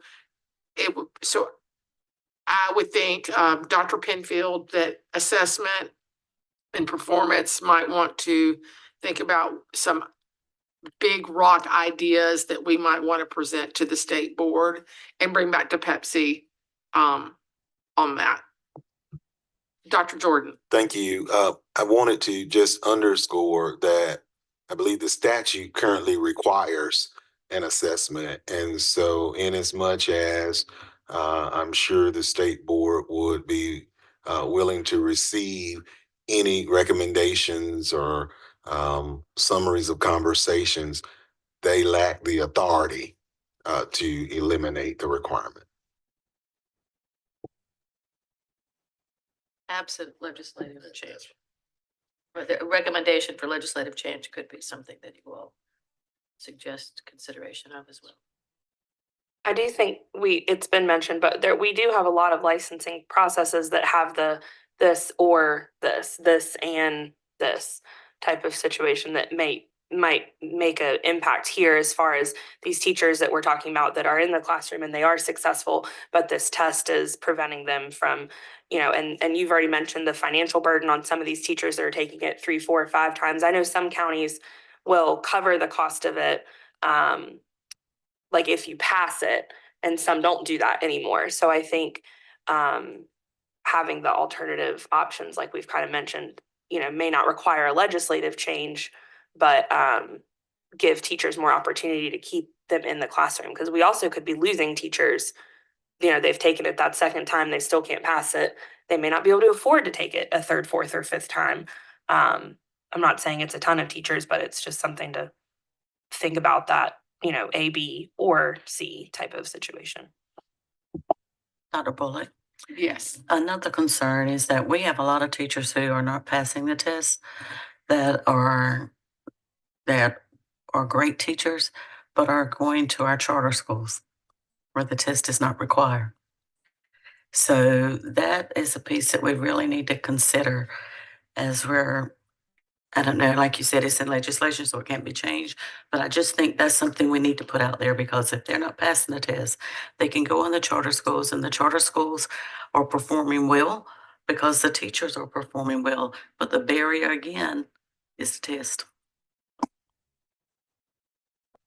So I would like to point out for LEAs who have these situations where an otherwise effective teacher is their employee and they are struggling to pass the test, the limited license basically is a way for them to retain that teacher, whereas previous to the limited license, you're right, the teacher would probably could not continue to hold the license and so would move to a charter school.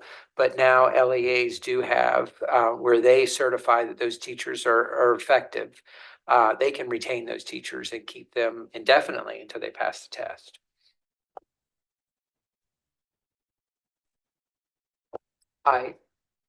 I do have one more section, which I'm All sure right, go ahead. everybody's thrilled to hear about, but Now, we want to have all the details. so one of the things we looked at is prior to this analysis, we had, for something totally unrelated, we had reached out to our EPPs to see how many methods courses they provide in mathematics as part of their programs. And so this is for both traditional and alternative route folks, like how many math methods courses do you require? And we wanted to see if there was any relationship between that and these outcomes that we're looking at. And so as you can see here, this is for our traditional path or our undergraduate path. You can see that our EPPs here, some of them require that the majority, plurality of them require one course, and two, and then there are a couple of them that provide 3 or 4 courses or require those 3 or 4 math methods courses as part of their program. The chart continues to tell you how many EPPs this represents and the number of students that are represented by these EPPs. And the last thing we wanted to do here is we wanted to control for the teacher's prior math achievement.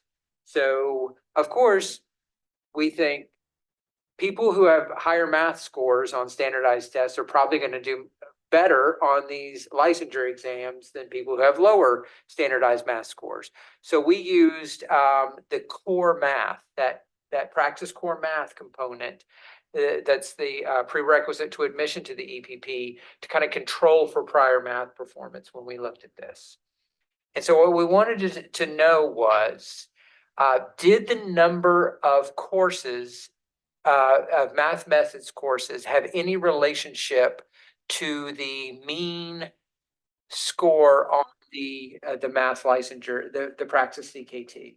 So if you took more math methods courses, would you score higher on the math CKT than if you had fewer? That's the basis of the question. And so you can see here these comparisons. What does it look like if you had 2 math methods courses versus 1?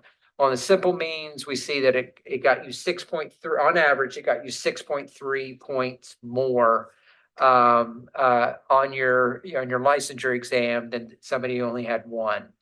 But that's the simple means. The adjusted means then we went in and controlled for their prior math experience. So we would expect people with higher math achievement scores to do better on this test. So if we control for that, what do these differences look like? And you can see here, across this entire comparison, there's only one instance where that difference was statistically significant. And we have it highlighted there. If you had 2 math methods courses versus 1, controlling for your prior math achievement, you would on average score 8.5 points higher on your licensure exam than your counterpart who only had 1. But nowhere else do these differences are statistically significant. This is just variation of the data, sampling error. We can't say with any certainty that having more math courses, math methods courses. I have to point out these are math methods courses, not mathematics content courses. But that doesn't make a difference in terms of these outcomes for on the licensure exam. Next, we looked at residency. There were 13 EPPs that require math methods for their residencies, and you can see 18 EPPs do not require any math methods for their residency program. We are pointing that out. We are not making any statements about that. But these numbers are rather small. And so the next slide tells where you would expect this kind of analysis, what we have to tell you is we didn't have, for these folks in particular, we don't have a good measure of their prior math achievement, so we can't control for that with this population, and the population is very small. So the numbers I can tell you were just all over the place. There's no kind of pattern to them, and certainly nothing statistically significant. Rather than present these numbers to you, we just want to tell you that this analytic sample, we can't conduct this analysis with it with any confidence. And so we looked at it. It doesn't yield anything of substance, and so we can't say anything really definitive about that.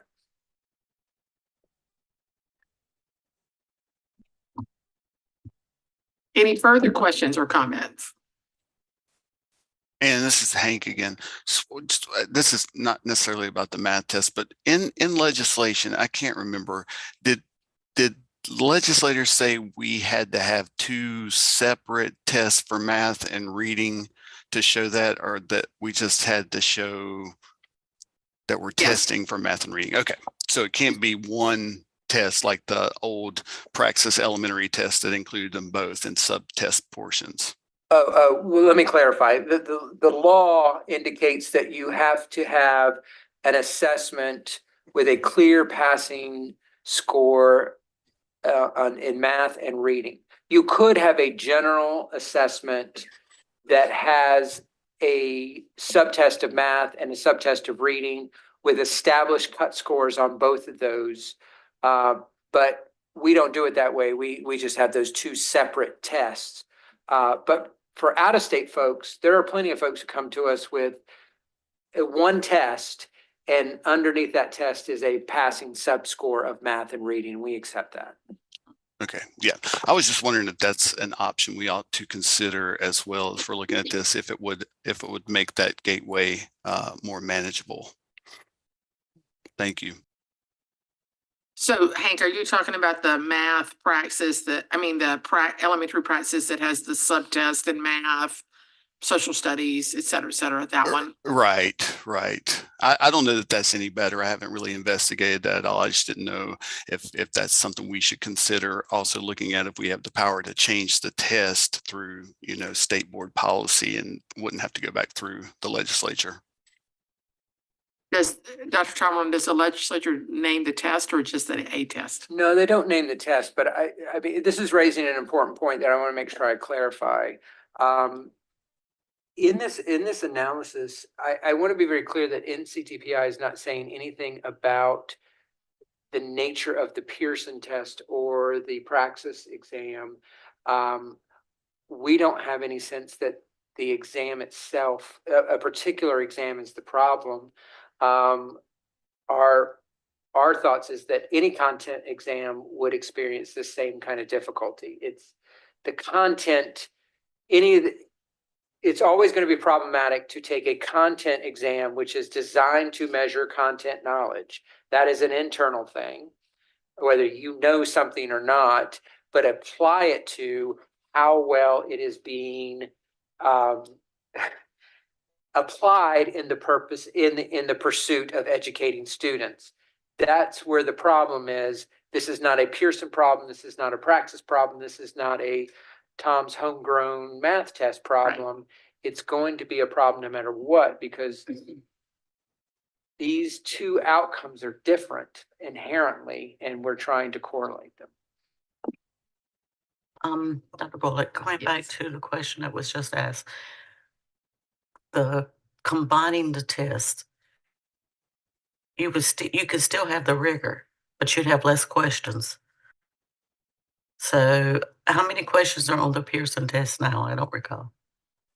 I'm not sure, but I think what you're going, somebody said it. I think it's 100 multiple choice and 2 open-endeds.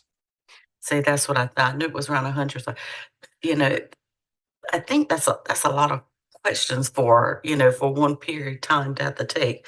So you can still have rigor without having that many questions. So going back to the statement that was made earlier, the legislation says there has to be a test. Does it mandate that it has to be a separate math and a separate reading, or does since it doesn't, could the test be merged with a smaller amount of questions than what is on the Pearson test now? I think that's possible. I think what we have here are the tests that were recommended to the State Board of Education that the State Board of Education approved in the format that they were provided. So I was not the one who brought the policy to adopt the foundations of math and reading, but I assume that there was a good rationale for why we did it the way we did it. And having them separate, I agree with you, having them separate, and those are a lot of questions. But when we combine them into one, I mean, you still have to have enough items to make the cut score psychometrically sound. So there is a lower bound to what you can get away with in terms of the number of questions. My assumption in working with testing vendors on these issues is they're not trying to make it as long as they can. They're trying to make it as minimal as they can to meet those psychometric properties. So I don't think there's any incentive on their part to make it longer. But it's certainly something that can be explored.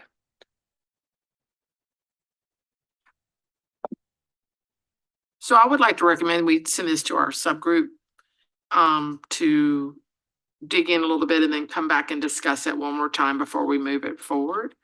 So Dr. Penfield, I think you've joined us. Yeah, and I'm here. Yeah. So that would be the one where you're the chair. So I'm just going to charge you with getting that group together just to discuss it and to think of ideas again that we might want to take as big rocks to the state board to bring back to Pepsi to recommend to take to the state board as big rocks. Is that okay? Great questions. Yes, absolutely. Okay. Thank you very much. I also wonder about again, at what point we want this to go out for the EPP monthly meeting and what point we want this to go out to the HR folks. Because I think that, does the commission think that they would provide input or do we want to have their input as part of our going forward or before we go forward to the state board? And again, the state board could do nothing with what we go forward with. They could do something with what we go forward with, just to be clear with everyone. But I think that this is super important information that can provide a great, provides great insight. It's very well done. So the thoughts on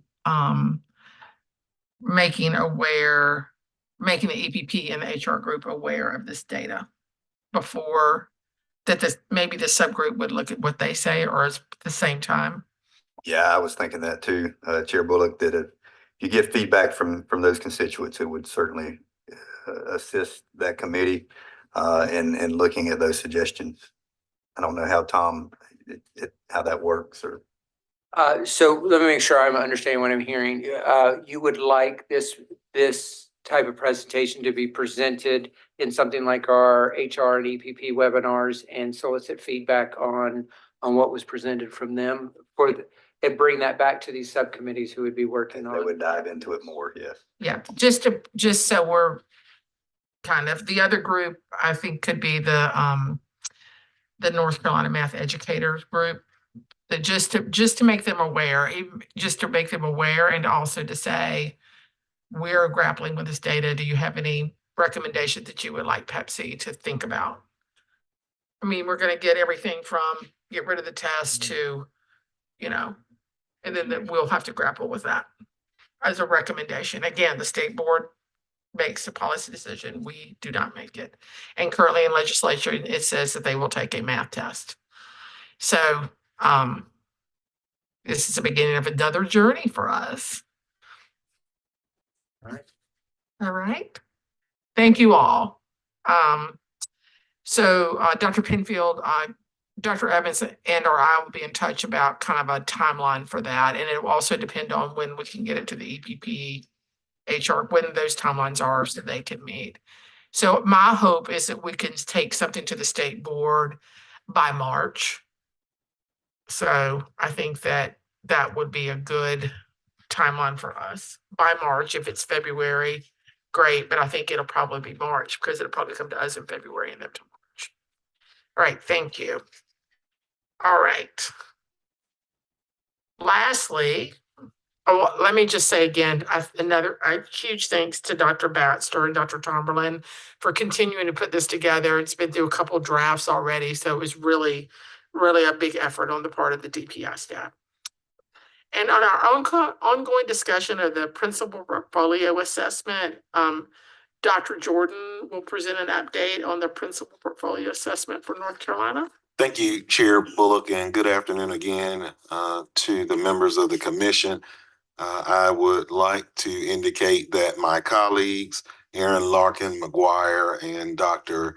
Tom Tomberlin, will be joining me to share the updates related to the principal portfolio work. As a reminder, Session Law 2023-125 directed, as you likely recall, that a portfolio-based assessment become part of the licensing process for school administrator candidates, namely principal candidates. It required Pepsi to present a recommendation to the state board by June 15th of this year. Pepsi met its obligation in doing so, and also the state board approved, ratified Pepsi's recommendation. Next slide, please. In terms of the work that happened post implementation of the law from October 2023 through December of 2023, the department worked to take a look at what portfolio-based assessments were already in play across the nation. We were able to identify two tests that were implemented by Pearson. Those tests are in play in California and Massachusetts. There also was a portfolio-based assessment for principals being implemented in Louisiana that is implemented by Bloom Board. And lastly, a portfolio-based assessment that is implemented by ETS that is being used in Georgia and in Texas. After identifying those, we began the process of working to formulate a task force that would be charged with not only examining the possibilities around the portfolio-based assessment, but also taking a look at the requirements related to the internship. From January through March, the task force, which was titled Task Force on Principal Standards, Licensure, and Evaluation, conducted a lot of internal work. I just want to say once again how appreciative we have been of their time and commitment to this. They reviewed the preferred portfolio-based assessment for consideration. There were multiples, but the staff did the front line work around looking at variables and making comparisons and helping to make some determination about what was most feasible. Ultimately, the task force concurred, and we recommended to Pepsi the selection of the California Administrator Performance Assessment, fondly called CalAPA, to be used as the foundation for what is now being called the North Carolina Principal Portfolio Assessment, NCPPA. We appreciate the commission's care and attention. Chair and vice chair at various times actually were in attendance at some of the task force meetings, and so we appreciate their support throughout this process. And so, as previously indicated, Pepsi gave its approval and advanced the recommendation in April, and the state board gave its approval in July of this year. Now to the fun part. So there have been some unexpected challenges that are outside of the control of the state board, outside of the control of the Department of Public Instruction, and certainly outside the control of this commission. The implementation could not proceed without an appropriate use agreement between Pearson and California. Uh, just want to note for everyone that Pepsi, the state board, DPI, none of those groups are parties to the agreement. This is, in fact, an agreement that would have to be put in place as a result of agreement between Pearson and, in this case, California. Despite some really good, exciting optimism and some periods of forward movement, there is still no signed agreement, and communications have stalled at this point. And so it is necessary for us to contemplate other options. As this issue began to crystallize, the department requested that the legislature extend the waiver that expired August 31st of this year for principal licensure candidates. We ultimately asked the legislature to take up the matter before the long session because of the uncertainty with the agreement between Pearson and California, the need for our administrator preparation programs and candidates to have clarity as soon as possible, and the potential impact on approximately 191 candidates who are slated to complete their programs in the spring. Senate Bill 382, Section 3J.15 authorized the waiver to be extended through August 31st of next year. And as you heard mentioned previously, that is now law by virtue of the legislature's override of the governor's veto. And just to be clear, this particular waiver was a small part of a much larger bill. And I just want to make sure we're clear on that. So where we go now is really what we'd like to discuss today. And so I'm going to ask Aaron Larkin McGuire to walk us through what we believe to be an equally sound option with relation to the requirement for a principal portfolio-based assessment for North Carolina. Aaron, are you able to? I am. Thank you, Great. Dr. Jordan. Can you hear me clearly? Loud and clearly. Thank you. Fantastic. Thank you for having me, and thank you to the commission for having me. As Dr. Jordan just indicated, in addition to pursuing and now achieving an extension of the waiver, which provides the much needed timeline for both administrative preparation programs and candidates to have enough runway to prepare for the portfolio, we've also been in pursuit of an alternative strategy. And so we have identified that the Massachusetts Performance Assessment for Leaders, referred to as the MA-PAL, is a strong, if not completely comparable alternative to the Cal APA. We have begun conversations with Pearson, who have in turn had conversations with the Massachusetts Department of Elementary and Secondary Education.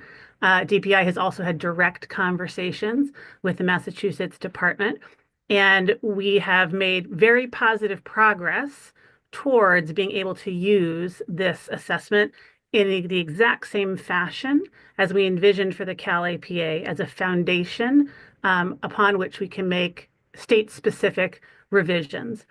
What I want to share with you is a little bit of context on the assessment and how it lines up to the conversations about portfolio criteria that we've already had with the commission. So a bit of context on the MA-PAL was created in partnership with Bank Street via the Massachusetts DESE department and is now implemented by Pearson.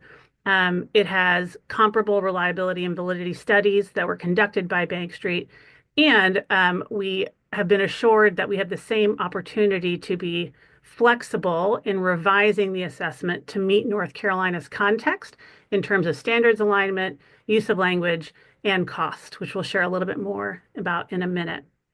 One piece that is a little bit distinct about the Massachusetts PAL in comparison to the Cal EPA is that it consists of 4 performance tasks: leadership through a vision for high student achievement, instructional leadership for professional learning culture, leadership in observing, assessing, and supporting individual teacher effectiveness, and leadership for family engagement and community involvement.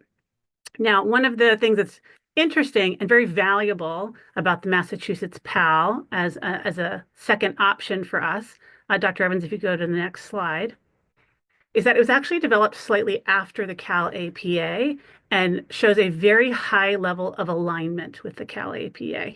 So if you see on the left, the Cal APA has 3 tasks: strategic planning, data to drive school improvement, facilitating communities of practice, and supporting teacher growth. The first 3 tasks of the Massachusetts PAL assessment are very, very similar to the Cal APA, both if you look on the right in the standards that are assessed, the competencies that are evaluated in the candidate, and the task design.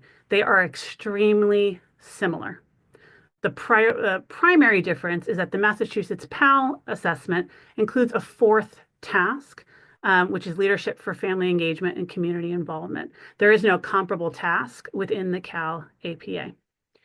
Why we feel the Massachusetts PAL is an equally viable option for the state of North Carolina, Dr. Evans, if you could go to the next slide, is that when we hold it up to our original assessment criteria, we find it meets the criteria we need. So as a reminder for the commission, at the very outset of this work, way back at the beginning that Dr. Jordan was referring to, we identified a set of pedagogical criteria and a set of practical criteria such that this portfolio-based assessment would be functional and viable for North Carolina's needs.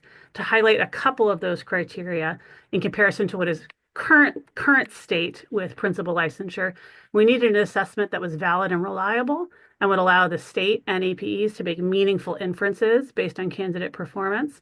We were thinking about scope, which standards are assessed and in what way. And to highlight one practical consideration that we'll talk about in a second, the cost to candidates. Wanted to make sure that it was commensurate with other state licenses. Dr. Evans, if you could proceed. Thank you so much. So when we put these 2 assessments side by side and up against our criteria, you can see that they are identical in its current form. The reason we had originally pursued the Cal APA in lieu of the Massachusetts PAL was that row B under cost. Previously, the cost for the Massachusetts PAL was yellow to indicate that it was not yet as viable because it was a high cost per candidate that's driven really exclusively by the fact that there are 4 tasks instead of 3. We have been able to, through collaboration and negotiation with Pearson, to arrive at a candidate cost that is aligned with the Cal APA and more commensurate with other paths to licensure. To be precise about it, if you see there, if we were to pursue the Massachusetts PAL with only 3 tasks, say more about that in a second, it would be a cost of $425 per candidate. And if it were to be all 4 tasks, it would be only $500 per candidate, which is more than the $425 of the Cal APA, but still not significantly out of whack with other candidate costs. The new piece of information we have there, one is our ability to moderate and modify the cost per candidate, but also the ability to choose to remove a task. We have the opportunity to implement the MA-PAL or the North Carolina version of the MA-PAL either by including all 4 tasks or by choosing to remove the 4th task. And that's a question that we hope to bring to the task force actually just this afternoon. So that is a bit of additional background on the MA-PAL and how it still presents a viable strategy for North Carolina. So I'm going to pass it back to Dr. Jordan and Dr. Tomberlin. Thank you so much. Dr. Tomberlin. Sure. Just to wrap all this up for you and tell you where we stand right now, our current considerations. Massachusetts has indicated in writing that they are willing for North Carolina to modify the MPAL, the Massachusetts PAL, in order to fit the North Carolina context. They have asked us that we change the name. So, and we certainly are amenable to that. What we are waiting for is the agreement between Massachusetts and Pearson that they will allow Pearson to administer the test. It's no good for us to have a test that we can use if we don't have a way to get it out to folks and get it scored. So that's that's the piece we're waiting on, the formalization of that relationship. As always, until the dotted lines are signed, there is the potential that we could have more delays in this process. We do not have control or input into those processes.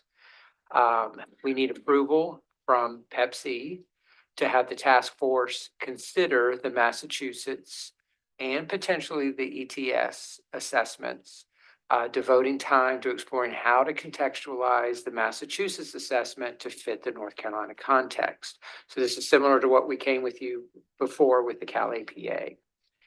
If the Massachusetts, if for some reason, we don't foresee this, but if for some reason we do have an option B here, and that would be to look at the ETS assessment, but we have to be very clear that assessment cannot be modified in any way. We would just be adopting it as it is, and there would be no opportunity for us to apply the North Carolina context. So maybe I should call it Plan Z because we don't, it is in no way the preferable route. And we are continuing to contemplate other scenarios. But what you have heard today is the soundest path forward as of this morning's update from, or yesterday's update from Pearson.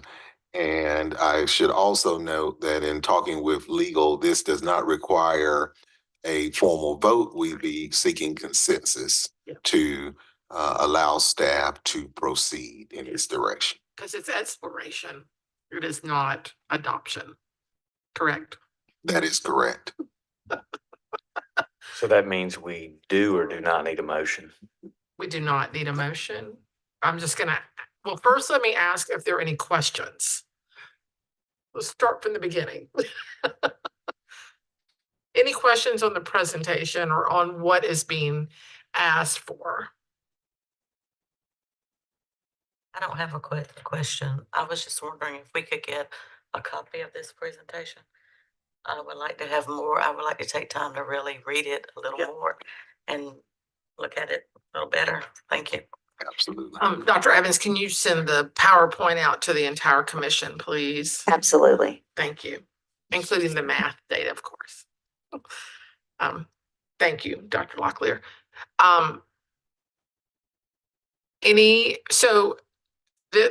So we need to provide a consent for them to move forward to explore. So let me just ask it in the opposite way. Is there anyone that is not willing to give their consent in order for the DPI staff to investigate both the Massachusetts, soon to be renamed if adopted, or the ETS assessments in this area?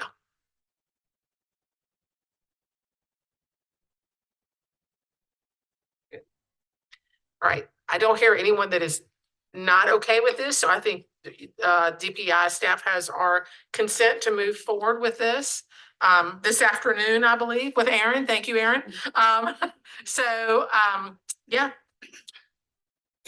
And we appreciate this, and we recognize the lack of clarity around this, and regret that it has unfolded the way that it has, but it is absolutely outside of our control, and we will continue endeavoring towards a satisfactory resolution. Our task force, I know, will be geared up and committed to the work, just as as the members have been thus far. Dr. Tomerlin, do you need to say something? Yes, so a little bird whispered in my ear that just wanted to let everybody know that any proceedings of Pepsi and the State Board of Education, and that would be inclusive of this presentation, will be shared with our HR directors and our EPP folks in our monthly webinars. So Beautiful. to your point of broad dissemination of the information, it will go out to all those who attend those webinars. And to us before then, hopefully, so we can have it. Yes. Of Oh, course. and we will also post after the meeting, this presentation will be posted to eBoard, so you can always go back there to see it. We just wanted to be able to speak to it first, without. I also just wanted to add for the Pearson discussion about the math exam.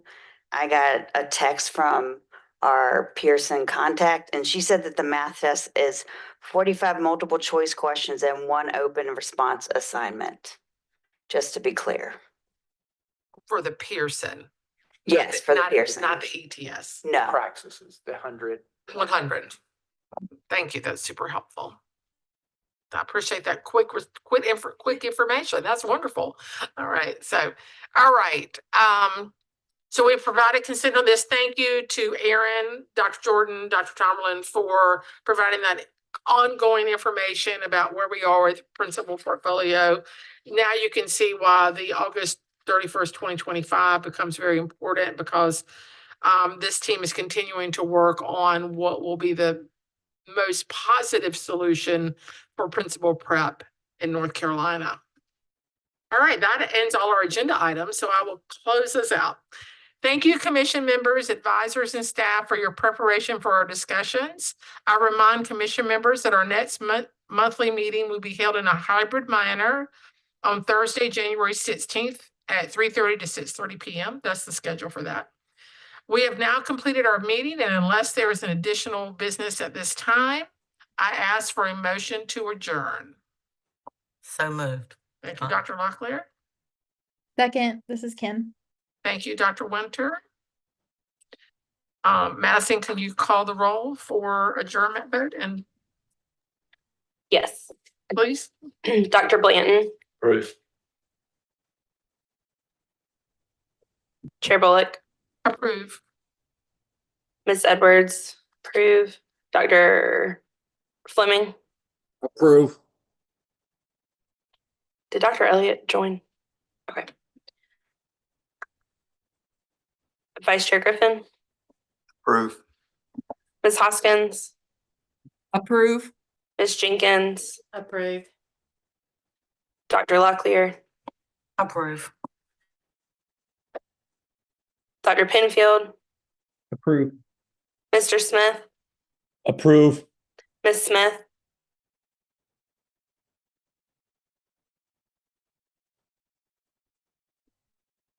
Dr. Weddington, Approve. Ms. Weisner, Approve. and Dr. Winter. Approve. Thank you. We are adjourned. Have a great day.